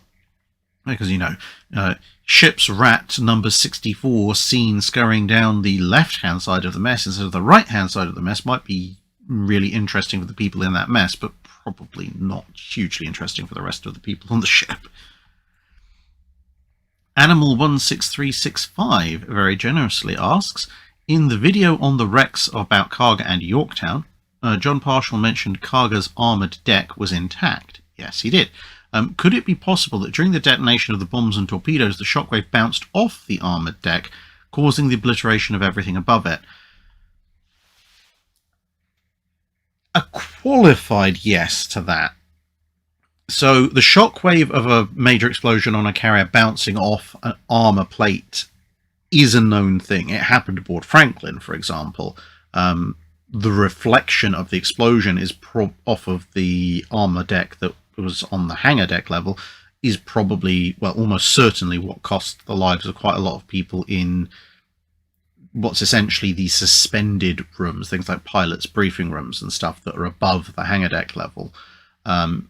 That's known from survivors' accounts, where they talk about the fact that, you know, wherever the deck could flex, people were flung straight up into the ceiling, and the few survivors were in places like hatchways and door frames where there just wasn't as much flex. So, yes, when Karga was suffering some of its major explosions, the detonation shockwave would have bounced off that armoured deck and come back up, causing even more damage and unique types of damage and to the ship, which certainly would have made things a lot worse for Karga. But the reflected shockwaves in and of themselves wouldn't have completely destroyed everything that was above Karga. What would have happened is it would have made the weakening of the structural elements above the armoured deck a lot worse. It potentially could have set off secondary explosions and or spread initial explosions. So, for example, you know, if there's an initial explosion that scatters burning aviation fuel everywhere, a reflected shockwave coming back will provide extra impetus, will spread that burning fuel even further, and that collectively would then have burned down Karga, and anything that was left up top probably would have then been finished off by the forces of the water as the ship sank. So, yes, it certainly didn't help. It would have made the situation on Karga worse, but the reflected shockwave in and of itself didn't, you know, level everything above it. It just made it more likely that that would burn out. Republic of New Carolina asks, in World War I, did the Germans ever think about using underwater torpedo tubes or towed U-boats to sink British inspection vessels inspecting their surface raiders, or to sink ships maintaining the blockade? Towing submarines and detaching them to attack incoming enemies was something that was thought about by pretty much every power that operated submarines in World War I. To varying degrees. The British thought about the idea of towing a submarine behind a merchant ship to then go after a U-boat, which are kind of the inverse of what you're talking about. Underwater torpedo tubes fitted to ships trying to run the blockade runs the problem of, if they're trying to run the blockade, they're coming in from outside. So, and even merchant ships going the other way, refitting a merchant vessel to have an underwater torpedo tube or several plus a crew who can operate it, A, that impinges on the space that the ship's going to be using to, you know, carry cargo, but B, it's a hugely expensive thing to do for an attack that may or may not work, and if it doesn't work, it's going to result in the loss of the ship that you've just put a fair bit of money into. If it does work, you're probably now going to be hunted down. And even if that ship survives, if any word gets out of what's happened, then the British are much more likely to head over towards shoot first, ask questions later, which is not going to do very much. So long term, actually probably do more damage to the German war effort, even though there'd be a few initial successes. And with the towed U-boats, essentially, whilst in theory it could work, and the Germans did think about it, and a free and active U-boat can do a lot more damage to a lot more important targets, because the vast majority of inspection vessels are armed merchant cruisers, armed trawlers, second line warships, etc. A U-boat that's being towed for the specific purpose of sinking one of those, again, it could lead to a massive escalation against German merchant vessels, and ultimately the British probably aren't going to miss the ship that it damages or sinks massively. They've got spares, whereas that U-boat out and about on its own, able to go after the mainline warships of the Grand Fleet or go after actively running British merchant ships, is going to do a lot more for the German cause than taking out an occasional inspection ship. Thomas 1918 asks, could Iron Duke have been brought back to be an active battleship during World War II, and if so, could she be useful in any theatre? Theoretically, yes. she's physically there, but she's had a fair amount of her armament dismounted to become a training ship. Her machinery is massively worn. Her armor scheme is out of date, but only if you're using her against other capital ships. But yes, you could have theoretically brought her back to do something, but practically the amount of time and money that would be involved in even just restoring her to her original armament fit out, then finding a crew for her, updating the fire control systems, etc. At the end of the day, you've still got what essentially amounts to a mostly unmodernized, relatively slow battleship. At best, maybe this would work for convoy escort, where the speed is slightly less of an issue, because even in her older condition, Iron Duke is still more than enough to make anything up to and including a Deutschland just go, no, I choose life today. But at the same time, whereas Malaya managed to scare off Scharnhorst and Gneisenau, I'm not sure Iron Duke would. I mean, standing German orders avoid capital ship engagement. Sure, theoretically they might be scared off, but Scharnhorst and Gneisenau together between them, if you're talking about a quickly cobbled together Iron Duke, realistically they can almost certainly take her between them, which would obviously be a rather bad outcome. But yeah, it's one of those, in theory, yes, if with a lot of other circumstances working to your advantage, but practically speaking, no.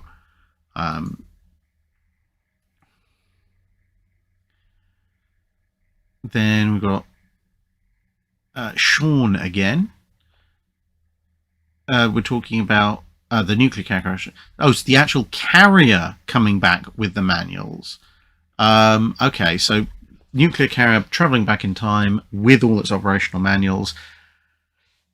Again, in 1914, outside of a slightly weird prestige piece, there's not really a lot of use for it, because in 1914 and for most of the First World War, there's what are you going to do with it? It's an aircraft carrier.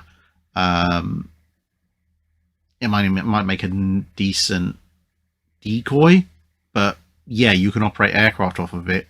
So you can operate very basic wooden canvas biplanes off it. You could operate a huge number of them off of it, which would be quite funny, but except as possibly actually a half-decent recon platform for Jutland, there's not really a huge amount you can actually do with it in battle.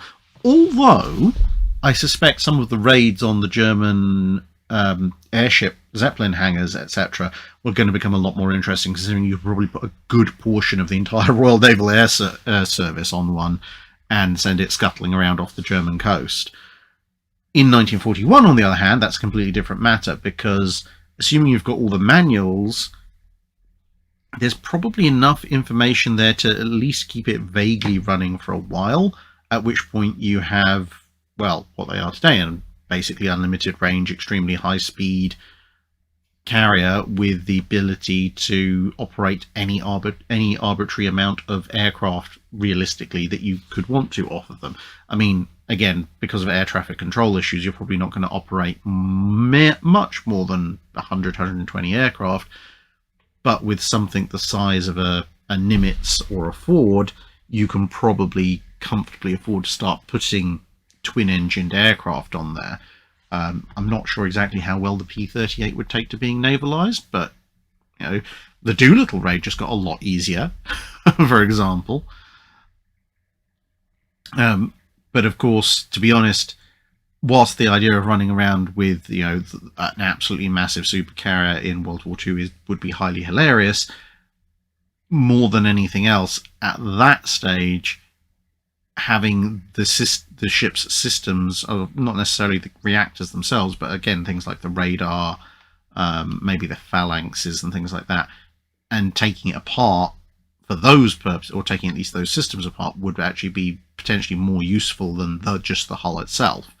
And to be perfectly honest, taking off some, not necessarily all, but some of the really modern radar and sticking some of your own radar on it, and then just having a giant carrier hull running around would be quite fun. Thomas 1918 asks, were the Congos better battleships than the Fusos and Iseis? No, because they were battle cruisers. But even in a usage role, I mean, technically you could argue the Congos were better because capital ships, because they actually got used.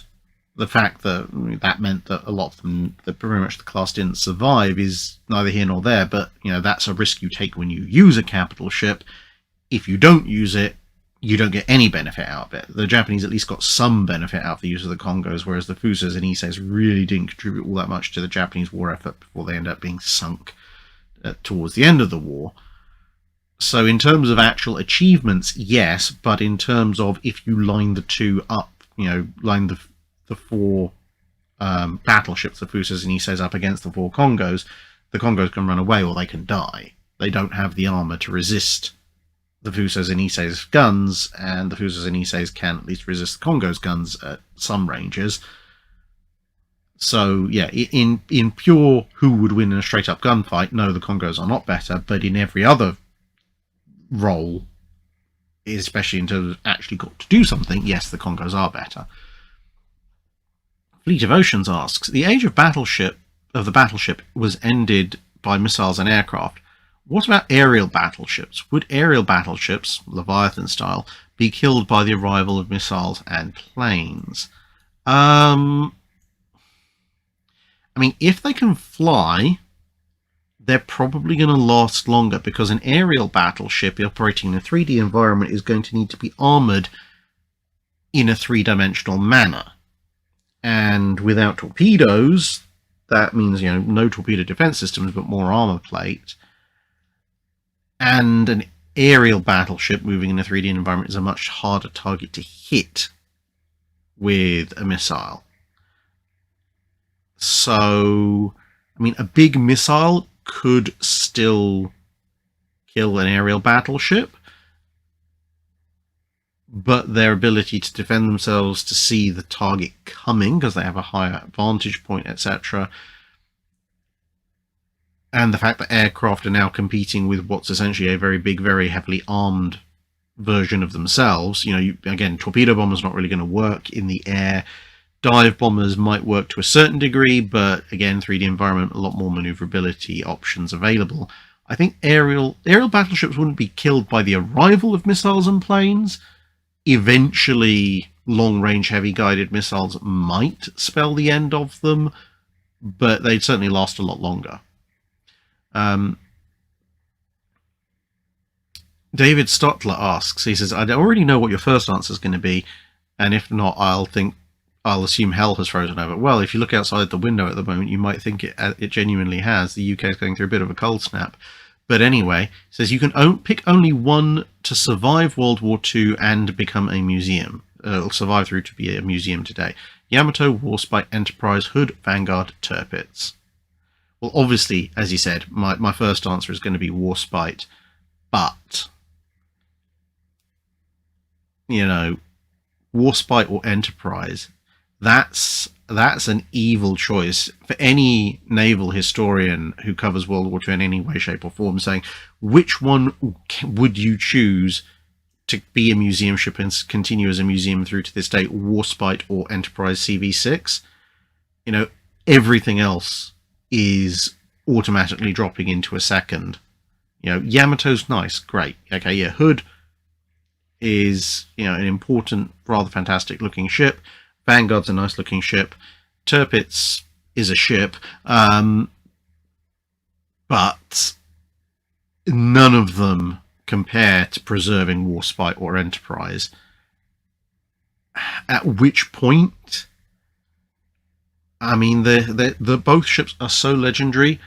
The main reason why, as a historian, I would pick Warspite ever so slightly over Enterprise actually has nothing to do with which flags the two ships fly, and it's purely to do with the fact that Warspite, one, would represent both World War I and World War II, whereas Enterprise can only represent the Second World War, and with a little subjunctive clause on that, which is the fact that, well, Britain doesn't have a capital ship of any description, carrier or battleship preserved. The US is not exactly short of preserved carriers or battleships, so it would mean probably some slightly more to the UK to have Warspite than it would to the US to have Enterprise. And I'm not saying it wouldn't mean a lot to the US, it would just mean probably slightly more to the UK.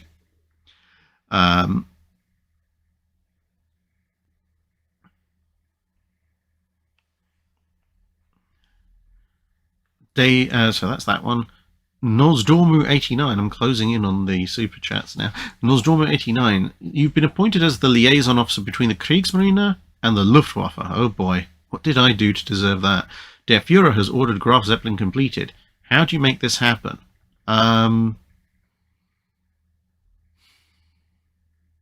Me personally, if I absolutely have to make sure that Graf Zeppelin is completed and operational, well, firstly I can just point to the Eastern Front and say, well, look, you have a choice, okay? You get the ship working, or you go to Russia. I suspect the ship will be completed very quickly. If I'm the liaison officer between the Kriegsmarine and the Luftwaffe, I personally would be highly tempted to gift Hermann Goering some rather interesting alcohol, which may have been slightly tampered with beyond his usual level of drug intake, and just try and get him to overdose, because with Goering out of the way, I mean, it's not likely, but it's possible the Luftwaffe might become a little bit more cooperative. It could hardly become much less cooperative than it did with Goering in charge. But, I mean, to be honest, if Graf Zeppelin is now trying to be completed, so we're talking about 42-ish, you know, trying to find what on earth has gone on with the naval adapted 109s and ME-109s and JU-87s, that in and of itself is going to be a bit of a fun life as for the liaison officer. You know, where have you taken my naval adapted aircraft? How many of them are still around? Can we make good for the losses, etc., etc., etc.? Yeah. It would be difficult but doable. I think the other thing would be also just to, at least if it's me with future knowledge, I would turn around and say, look, forget about stripping down Let's forget about, you know, trying to recondition various ocean liners. We're just going to concentrate all our carrier building, refitting, whatever you want to call them, efforts are purely going to be concentrated on Graf Zeppelin, because then we might actually get some meaningful work done. Medeiros asks, you're in command of the cruiser screen at Guadalcanal for the first night action. With your knowledge, how do you fight the encounter? Depends when I've come into command of the cruiser screen. Assuming that I've got command of the cruiser screen at, you know, some point, even if it's only a few hours before the fighting actually starts, with my knowledge, I mean, it's a little bit unfair because I know roughly, well, I know where the Japanese are coming, I know roughly what formation they're going to be in. Although, again, obviously, the more actions I take them to change things, the more things become uncertain. But what I would do is I would actually reconfigure my formation. So instead of having a single long column, I know where the Japanese are going to be, roughly, and roughly what times. So with future knowledge, I would get all my destroyers up front in line abreast, with my cruisers probably in echelon formation, or probably chevron formation behind them. I'd have my destroyers with their best radars pinging away to verify the location of the enemy. And when I find them, I would get the destroyers to, obviously they're all traveling in line abreast forward, and then once I'm happy that we're settled in on targets, get everybody to turn to starboard, so simultaneous turn to starboard, and unleash a wave of torpedoes using, depending on the destroyer, basically effectively getting them to use half their torpedoes, keep the other half, which will usually be, you know, fire one launcher set, keep the other launcher set to hand, and then they turn back in and charge with my cruisers running in behind the torpedo and destroyer wave. Get the cruisers at that point get some of the leading destroyers with their searchlights to highlight key targets like Hiei, except that instead of just holding the target, because everyone's in line abreast, and I would probably hopefully have given them some numbers as well, when they see a target, light up that target with your searchlights, but for no more than 30 seconds to a minute, then switch off, and the next ship in line does it, and so on, until you get to a ship that can't, and basically cycle back and forth to try and confuse and make the enemy and make your individual ships as a target less identifiable. Then as you get into closer range, hopefully the cruisers are concentrating on, well, the heavy cruisers at least concentrating on Hiei, have probably the 6-inch cruiser as well going after the capital ships, have the Atlanta class that we have present, Atlanta and Juno, have them essentially riding herd on the destroyers, backing up the destroyers to take out the Japanese destroyers. And then, as my first torpedo wave arrives, hopefully shortly behind that is my, well, torpedo-equipped Atlantas and my destroyers with their other half of their torpedo launcher system. So then they get another wave of point-blank torpedoes off, and then everything breaks down into a general melee, and hopefully I don't shoot quite as many of my own side as happened historically. That would be about, I think, the best I could do on short notice with historical knowledge, given command of that first night action there against Hiei and Kirishima. Mike Lima 777 says, having watched Dr. Clark's suggestions to improve the Allied navies, how feasible was the suggestion to mass build bitterns and derivatives prior to the war? Just have to check, because I don't think I've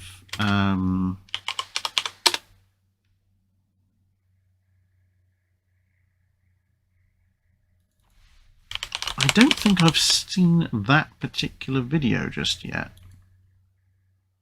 Do you mean the twin-engine bolt and pull bittern night fighter, or are we referring to some kind of sloop?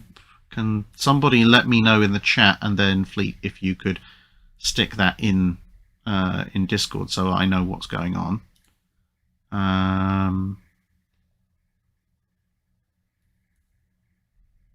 And then I'll come back to that question. And then a Fleet of Oceans addendum to his previous one. How does the balance... what was Fleet's previous question? The age of the battleship and the flying battleship. How does the balance change factoring in aerial torpedoes enabled by the same technology that lets ships fly, and with a full panoply of escorting craft? Well, I mean, if you've got a flying battleship with an aerial torpedo is essentially a guided missile, so you've just invented the guided missile earlier. But as I said, the main thing is because you're dealing with a 3D environment with regular torpedoes, they're a big threat because obviously let water in, ship sinks, bad things occur, but also it's a 2D problem to solve. Ship is going at speed this way, fire torpedo at speed at that bearing. Theoretically, the paths intersect and you hit, and only if you get the calculations wrong or the enemy ship maneuvers, and there's only a certain amount of maneuvering that they can do, would you miss. Whereas in a 3D environment, you would have to have active homing, because a ship can go up, down, left, right, sideways, etc. The ship has a lot more evasive options available. Again, you've got the ability to see your target coming.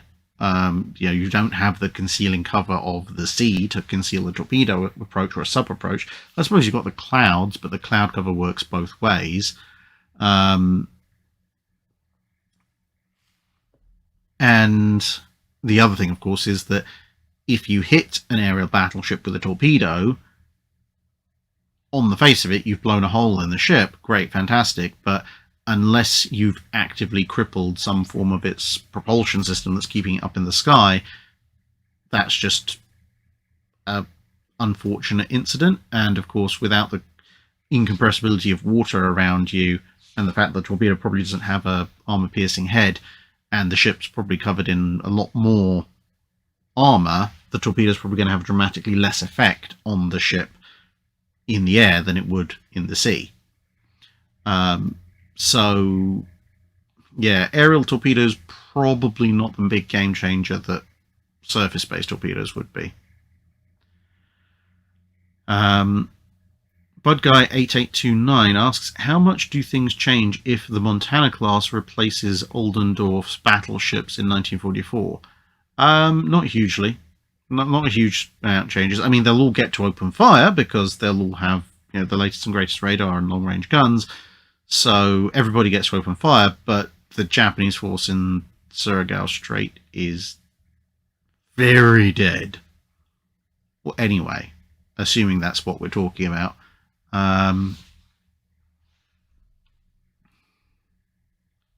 The Kincaid in charge. Where was it? Oldendorf. Let me just check.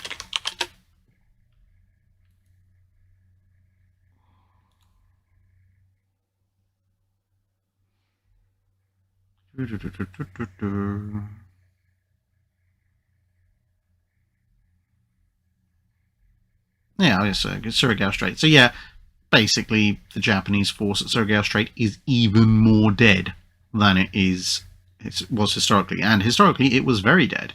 So yeah. So the Mike Lima super chat has been edited. Bittern class sloops and derivatives. Bittern class sloops. I mean, mass-producing sloops is not really much of a problem per se, because the British did, to a certain extent, mass-produce sloops anyway. The Black Swans. It's just it turned out that corvettes and frigates were even easier to do, especially the corvettes. Okay, there you go. Bitton's light. Just quickly reading up.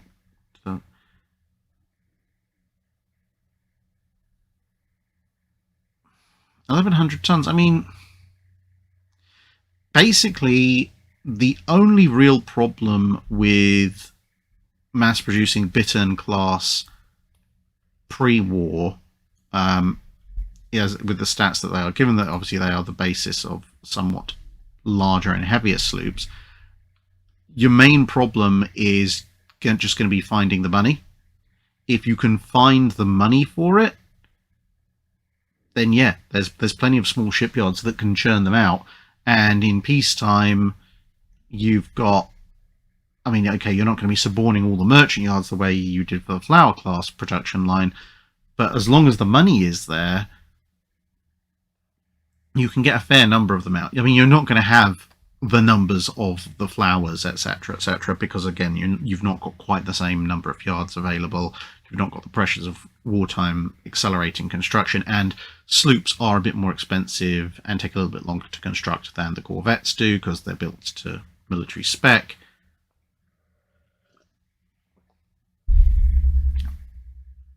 But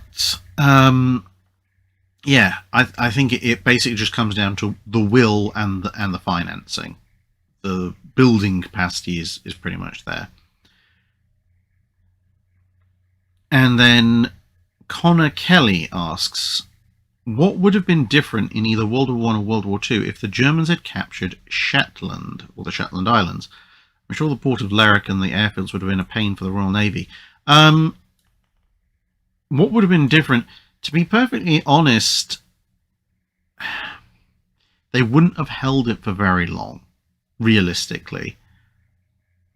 Because if you look at where the Shetland Islands are, and you look at where Germany is, or in World War II, I guess Norway as well, and then you look at where the British Isles are, and where Scapa Flow is,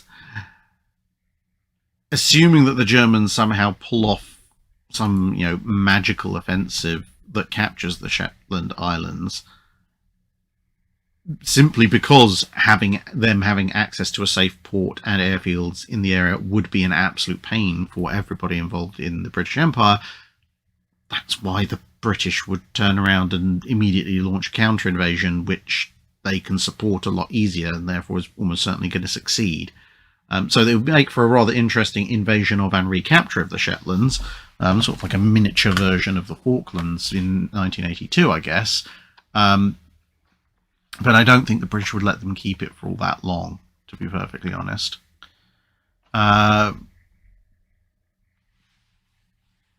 Right.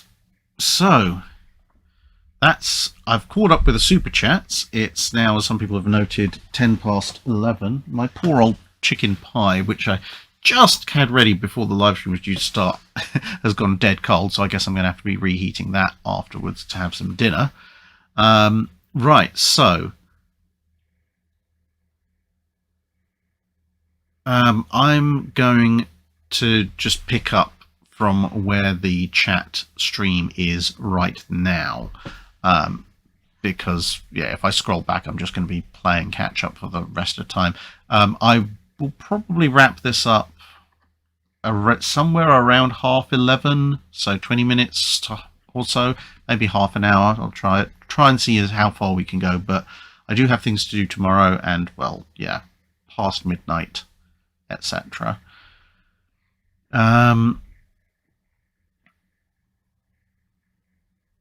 Vicky asks, what would have happened on Friday the 13th if the American ships that strafed Hiei from mere feet away and took evasive action to avoid colliding with her had instead turned to ram?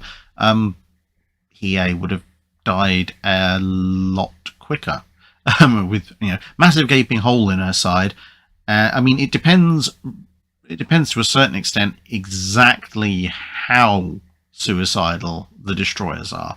So, if they are, look, we've done our duty, we've ripped a massive hole in this battle cruiser, now it's time to head for the water and hope we get picked up. Well, as I said, Hiei's probably not going to survive the night. Whereas if you wanted to really, go almost, ironically enough, kamikaze on it, you could ram and set off the ship's magazines. And that would probably mean Hiei's down and out before even the engagement is over, because there's a lot of explosive stuff on destroyers, depth charges and torpedoes and shells, etc. So if you can both wedge your ship, say, quite neatly in the bow of Hiei, perpendicular, and then blow your ship, the shock damage, etc., will probably tear off Hiei's bow, or the damage will cause the drag of the water to tear off Hiei's bow. And if Hiei's charging through the water at high speed and her bow suddenly goes bye-bye, yeah, that's a ship that's not long for this world.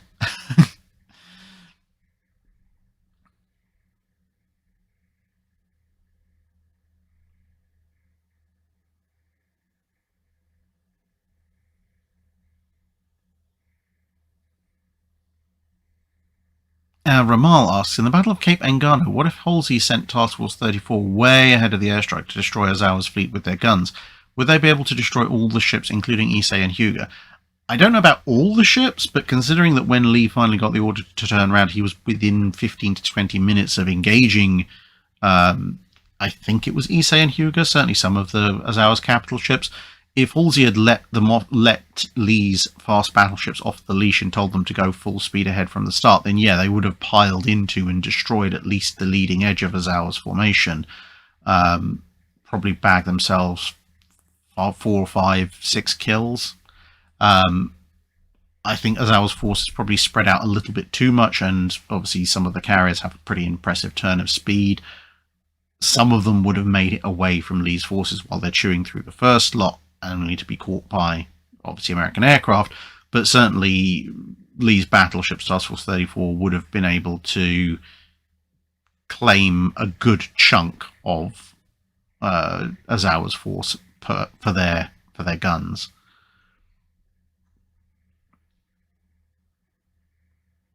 T-Man Army channel asks, when did radar start to be put on ships and in naval fleets, and when was the peak of radar firing turrets and guns?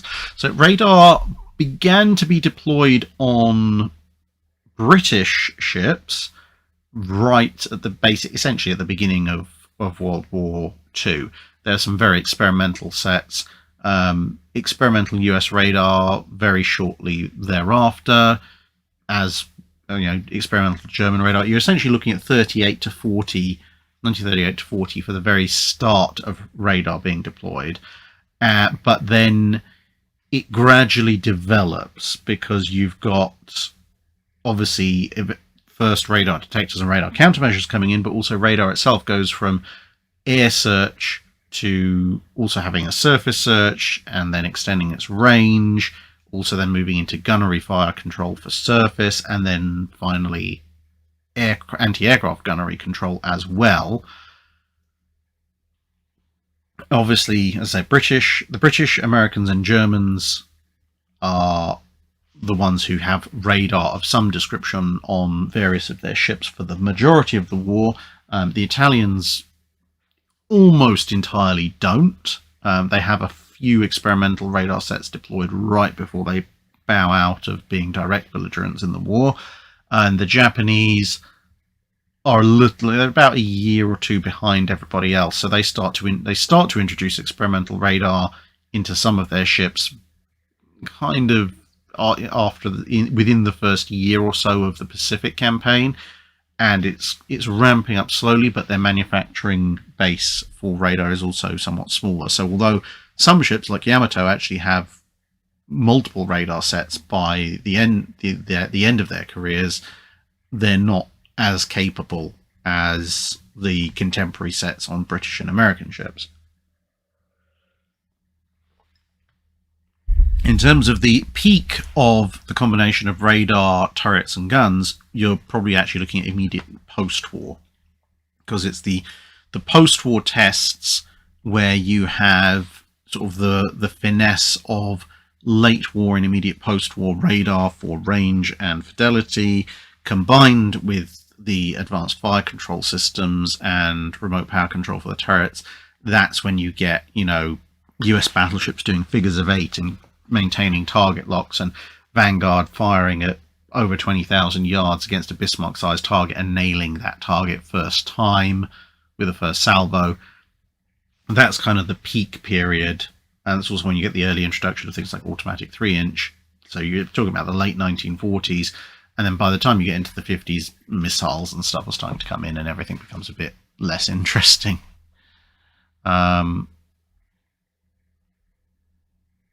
Oh, wow. Things made a big jump. Pendon Harley asks, at the start of the Battle of Samar, Taffy 3 is replaced by BT's battle cruisers and 5th Battle Squadron from Jutland. Assuming they fight, what happens? Ironically enough, that's probably actually a far more devastating turn of events for the Allies than Taffy 3 historically. Firstly, because there's a lot more people there, but secondly, of course, a lot of the Japanese larger vessels were firing armor-piercing shells, which didn't work too well against destroyers, but 16-inch, 18-inch, even 14-inch armor-piercing shells with the superb optical fire control systems on the Japanese ships, that's pretty much the perfect things to be shooting at BT's battlecruisers and 5th Battle Squadron. Although it will mean that poor old Kurita is incredibly confused as to where 10 World War I relics have come charging out from. And there is probably a small percentage in the fact that there's 10 of them. Kurita has 4 capital ships and they're somewhat spread out. So if they decide to do a kind of USS Johnston style last stand and charge in, I mean, they're going to be vulnerable to Japanese torpedoes from destroyers and cruisers, and as we said, the big guns of the battleships. I mean, heck, to be honest, at closer ranges, even the 8-inch guns of the Japanese heavy cruisers will be a problem for anything that's not 5th Battle Squadron, and they can't engage at the kind of gun ranges that Kurita can. But if Kurita's charging one way and they're charging the other way, the range is going to close pretty quickly, and even at that stage, 13.5-inch CPC shells and 15-inch shells, they'll still do pretty devastating damage to any Japanese cruisers they hit, Japanese destroyers, and to be honest, the Congos haven't really been considerably better protected in their various refits.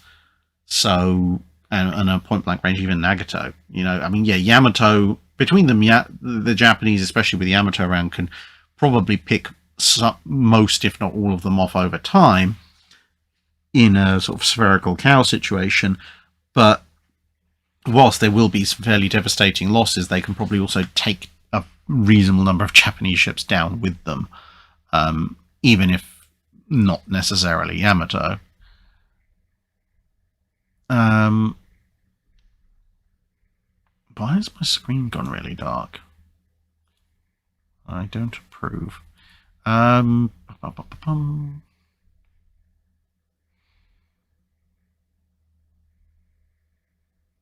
Great USS Grey Ghost. How effective might a pirate with a steel-hulled windjammer with a 14 to 21 knot top speed be during the golden age of pirates?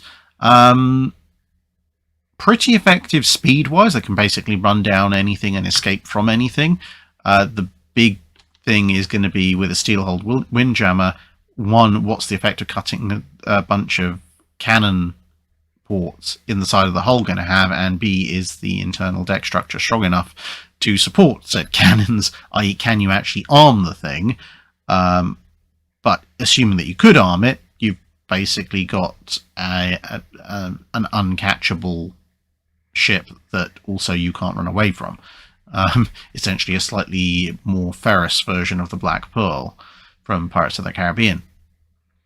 BR Class 47, why did and why do some navies have no official prefix? What have been and what are the most unlucky names for a ship? And why do some navies call them something with the word army in their English name? Okay, so why do some navies have no official prefix? It's purely down to the navy's preference, and to a certain extent also who is seen as owning the ship. So obviously HMS nowadays His Majesty's ships, because for a very long time ships were the property of the Crown directly, and then after that the King or Queen was the head of the government, technically still is, so you know it's they are to a lesser extent than they used to be, but still technically the property of currently the King. And you know that translates across to various vessels. With some other ships, they sort of their prefix stands for their country, and other countries just have never really gotten on with the whole prefix thing. So that French ships, for example, German ships in World War II, they sometimes there just aren't the prefixes. Although, as I've said before with the channel, I include some form of prefix for as much as I can, just because it makes things a bit more uniform and makes things easier. And there are a bunch of unofficial ones anyway. And I mean, even today, you know, even ships like French naval vessels that technically don't have prefixes, when they're operating together with allies, will adopt a form of prefix anyway, just for ease of reference to work out which ship belongs to which. What are the most unlucky names for a ship? I think Blucher really has to be up there. No German ship called Blucher has ever come to a good end. Excuse me. For that matter, Invincible, surprisingly, has not been a particularly successful name for the Royal Navy. An awful lot of ships named Invincible have ended up on the ocean floor. Not the latest one, although the Argentinians would have you believe different, but that's the Argentinians for you.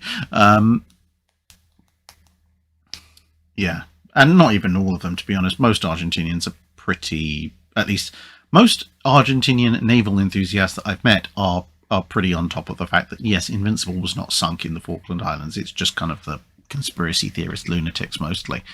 I mean, apart from anything else, I've met people who were on board Invincible. I've seen Invincible in person. If the Argentinians sunk it, we did a fantastic job at replacing and cloning all the crew.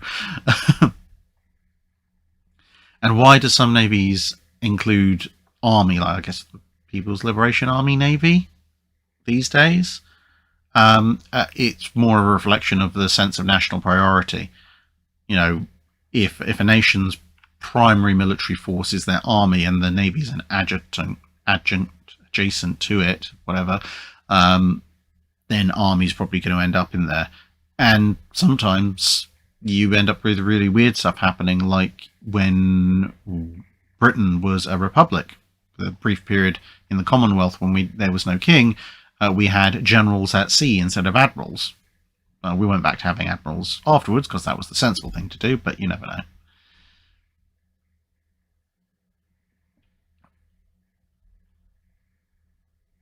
R asks, if you were in charge of creating a movie about the naval battle of Henderson Field, i.e. 12th, 13th of November, Kie, Hiroshima and friends. Kie and Hiroshima? Oh my goodness, I am tired. Hiei and Hiroshima. What scenes and ships would you focus on?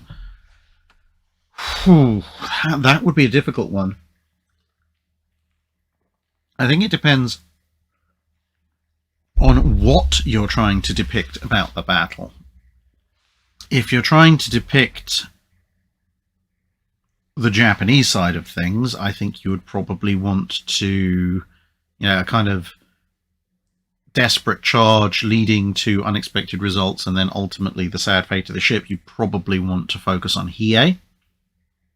If you wanted to tell it more from an American side of things, if you wanted to go for the tragic angle, you could either do Atlanta or Juneau. If you wanted to go with the yippee-ki-yay guns firing all left, right and center, you could go with Helena. If you wanted to go with the kind of human struggle side of things, probably focus on San Francisco. And if you were going with the Helena option, then obviously you could include ships like Lappy and so on and so forth. I mean, to be perfectly honest, given the fact that ships were appearing and disappearing in the night, being hit left, right and centre, sometimes by their own side, sometimes by others, and you've got this monstrous battle cruiser or two popping up now and then, you could even make it as almost a kind of mechanical horror movie if you wanted to go down that way.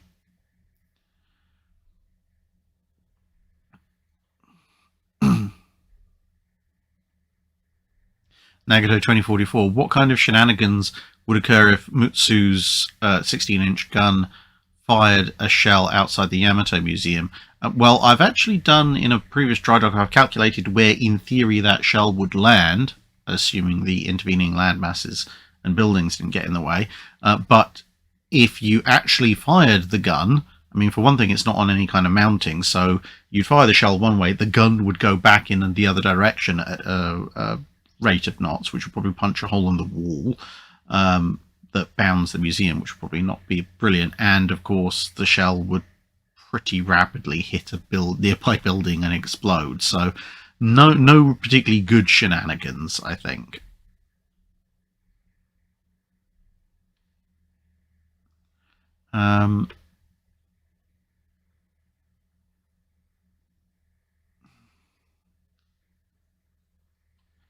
Sergeant Marcus Harris asks, if the German Empire had an ally with a navy equal in size to its own, could risk theory have been viable? No, because if the German Empire had an ally with a navy equal to its own, given the overall size of the German navy, then their combined fleets would be larger than the Royal Navy, at which point the ones trying to play the risk fleet theory would have been the Royal Navy in terms of battle line sizes.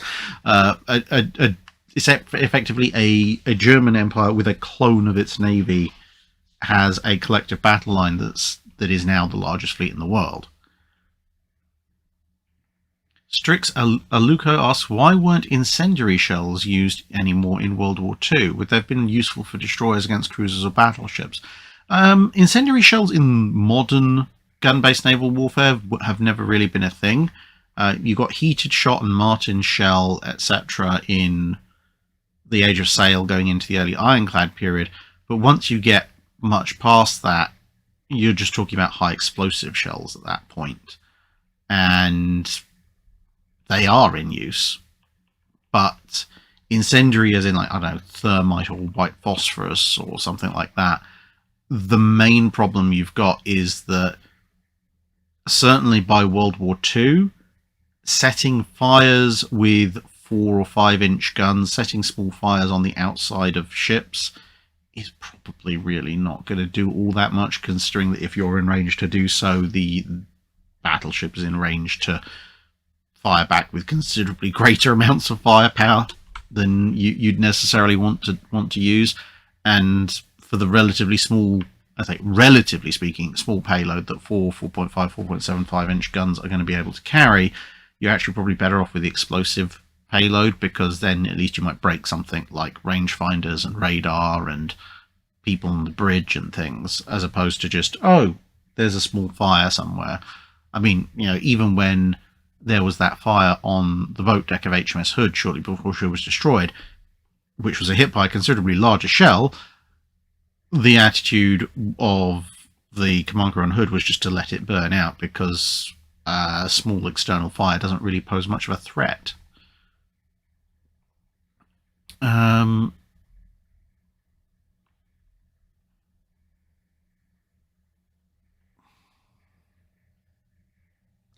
Jeffrey Violet asks, Drac, if the Japanese didn't attack the US in 1941, but attacked the Dutch East Indies and British holdings instead, what strategy would they use?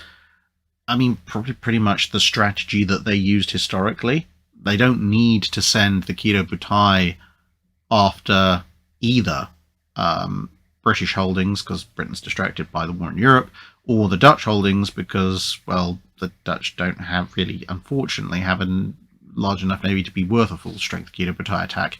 They might send some carriers, a carrier division or two each way, acting as direct air support, but realistically you could just look at a slightly more heavily reinforced version of what they did historically. But the Japanese would be absolutely paranoid about the US getting involved, so the vast majority of the Japanese battle fleet would probably be sitting either directly off the Philippines or somewhere nearby, waiting to see what the US would do, because just because the Japanese haven't attacked the Americans doesn't mean the Americans aren't going to attack them, as far as the Japanese know. Mike Lima 777, will you eventually make a video on the 10th Destroyer Flotilla? Yes, definitely.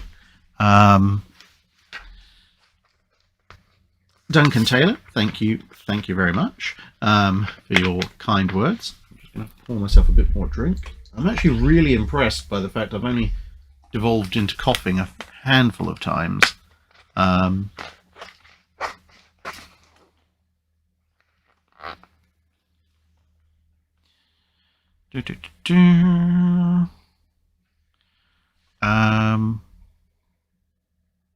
Sean Riley, how much damage did Thomas Cochrane do to the Portuguese Navy? And on that topic, if Japan had all out invaded the Portuguese holdings in the Pacific, what did they have to send, and would they send anything? If we're talking about roughly the same time period, i.e. the early 19th century, the Japanese in the early 19th century don't really have a huge amount navally that they can send out. They're still desperately trying to pretend that the majority of the world doesn't exist around them.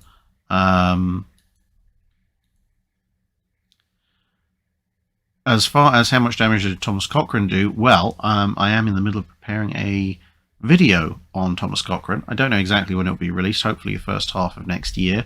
So I would say wait until then, because, yeah, how much damage did Thomas Cochrane do in his life is a rather long subject.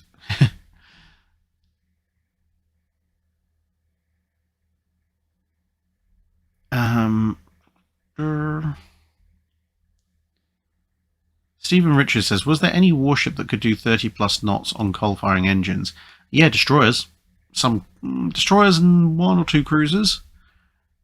But not for very long. Because it's a huge amount of work and people don't run forever.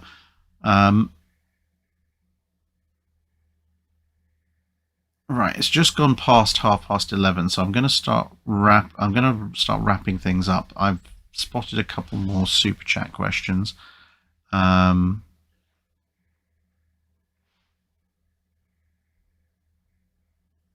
Class 47, when are you probably streaming next?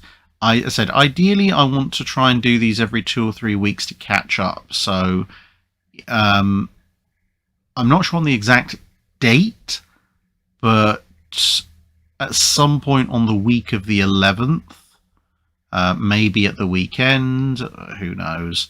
But at some point on the week of the 11th, I'm going to try and do the next one, and then maybe do another one towards the end of the Christmas week, because Christmas Day is Monday the 25th. So towards the end of that, I'll probably try and do a third stream. But it's all a little bit up in the air, because I'm really surprised that my voice has held up as well as it has. Certainly earlier today, there was some question in my mind as to whether or not I'd be able to do the stream. And the situation with the cough-chest infection comes and goes a little bit at the moment. So we shall see. But yeah, hopefully every 2 to 3 weeks. Exactly which day, I'm not sure. Because obviously weekends are better for most people, I suspect, because of time zones and people being at work. But also I have a lot to do at weekends because I spend most of the week working on the channel. Primark359, is there any chance of you and Dr. Clark running through the Royal Navy Damage Control Simulator like Tom Scott did? If the Royal Navy is happy to throw me in a damage control simulator and see what would happen, I'm perfectly happy to do it, because it would be hilarious. Although, if they do, I'm going to request to be allowed to invite the Mighty Jingles, because I just think the Mighty Jingles would have an absolute whale of a time sitting in the observation gallery and laughing his head off watching me and Dr. Clark being battered around by the damage control unit. And the Mighty Jingles, Jingles has a very, very good laugh. I can absolutely guarantee you there's no way on this planet he would allow himself to be suckered into actually going into the damage control simulator, but I'm sure he'd be very amused to watch other people suffering as a result of it.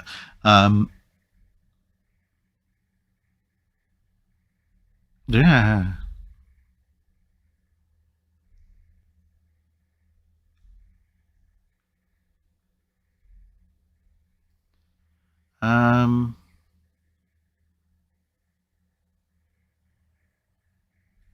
Right. William Potts, well, you come in towards the end of the stream, but obviously it will be available afterwards. Sherman117, what if during the building of the Colorado class the US finds out about the refitting of the Congos and changes the last two of the class to battle cruisers renowned style? How that changed World War II in the Pacific. Well, the refits of the Congos happened in the big refits happened in the 30s. The Colorados were built in the early 20s. So, time travel shenanigans going on.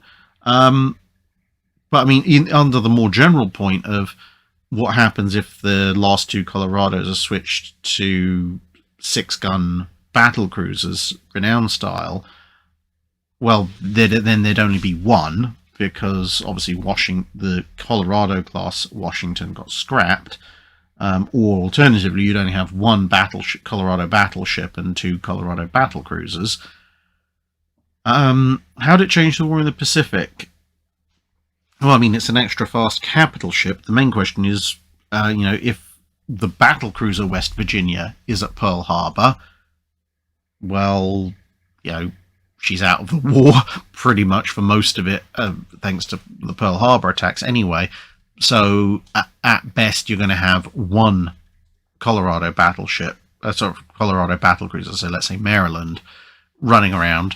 I mean, it gives the US an extra heavily armed, fast capital ship right at the beginning of the war, which is going to make them a bit more confident for escorting carrier groups. I mean, one battle cruiser in and of itself isn't going to allow the US to operate fast capital ship squadrons to go after the Japanese, but if, for example, someone stuffs a bunch of anti-aircraft guns on this hypothetical battle cruiser Maryland and sends it down to help escort Lexington and Yorktown at Coral Sea, it might manage to save Lexington. If you have it at Midway, it might manage to save Yorktown just by being a big anti-aircraft farm sitting right up close. And then, of course, once you get to Guadalcanal, it might be deployed as well as Washington and South Dakota, or instead potentially of South Dakota. Who knows?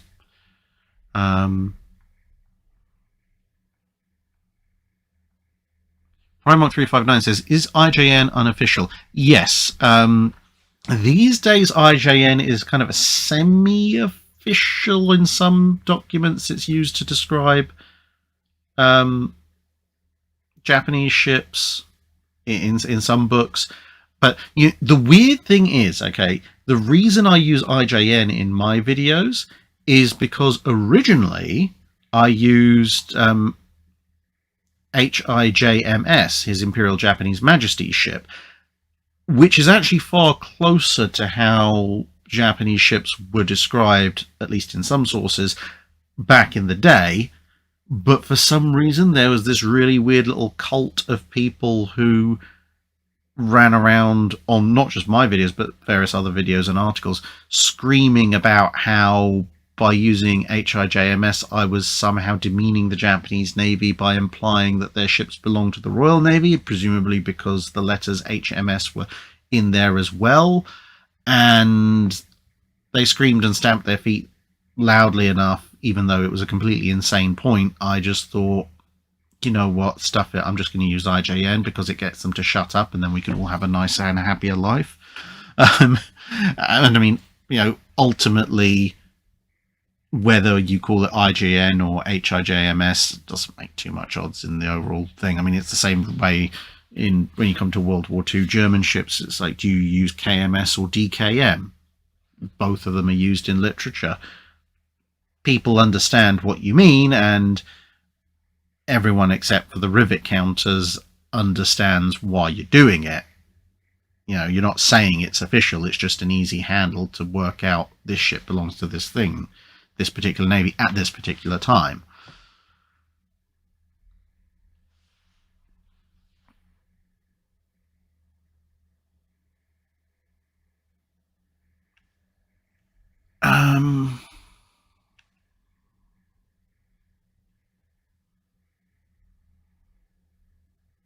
David Stotler asks, what happened with the Littorio and Vittorio Veneto post-war?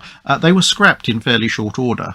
There were some attempts to resist the order to scrap them, but there's a short period between the Italian armistice, the Italians bowing out as a belligerent on the Axis side in 1943, and the end of the war, when Littorio and Vittorio Veneto are technically officially part of the Italian co-belligerent navy, but they end up parked, of all places, in Egypt, because there's some worry about, there's some concern about operating the things, some concern about the reliability of the crews, and then there's some brief consideration given to refitting them for use in the Pacific, but that doesn't go anywhere because operational differences between the Littorios and all the other Allied battleships.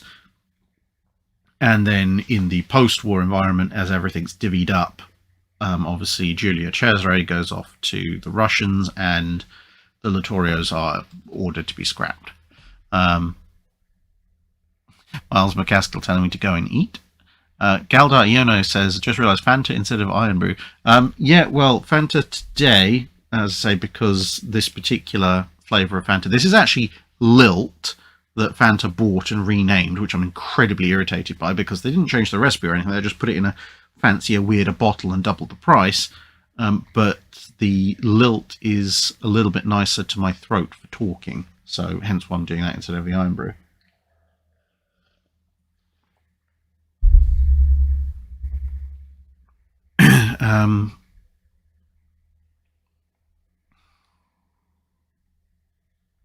There.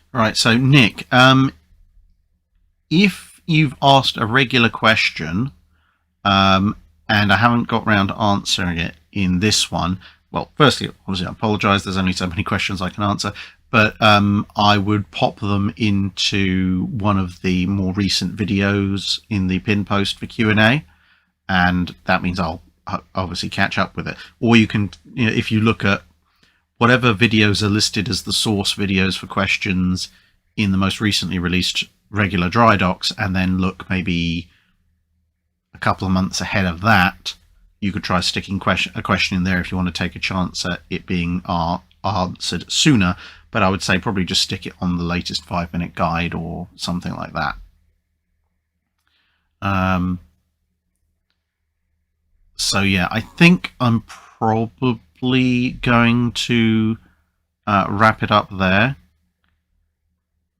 for now, because I can just about feel my voice beginning to go, and I really don't want to end up back in the situation I've been in for the last couple of months, because that's not been fun. Trust me, it's very, very difficult to actually do all the recording and everything when you've got a hacking chest infection. The only thing is, obviously, I can stop when the coughing starts and then restart again, whereas with this, it's live.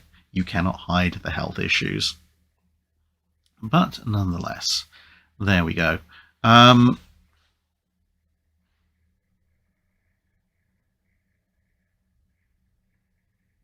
Yeah, I think that's pretty much going to be a wrap up for today. Thank you very much for coming, everyone. If I haven't got round to your question, I apologise. But let's say there is a limit to how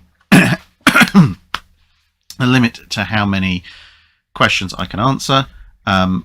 Hopefully, with the increased number of live streams coming up over the next couple of months until we catch up to speed, you'll get your opportunities to have questions answered in forthcoming live streams and so forth. And with that, I shall bid you adieu and go back downstairs and try and rescue my poor old chicken pie. See you all later. Bye.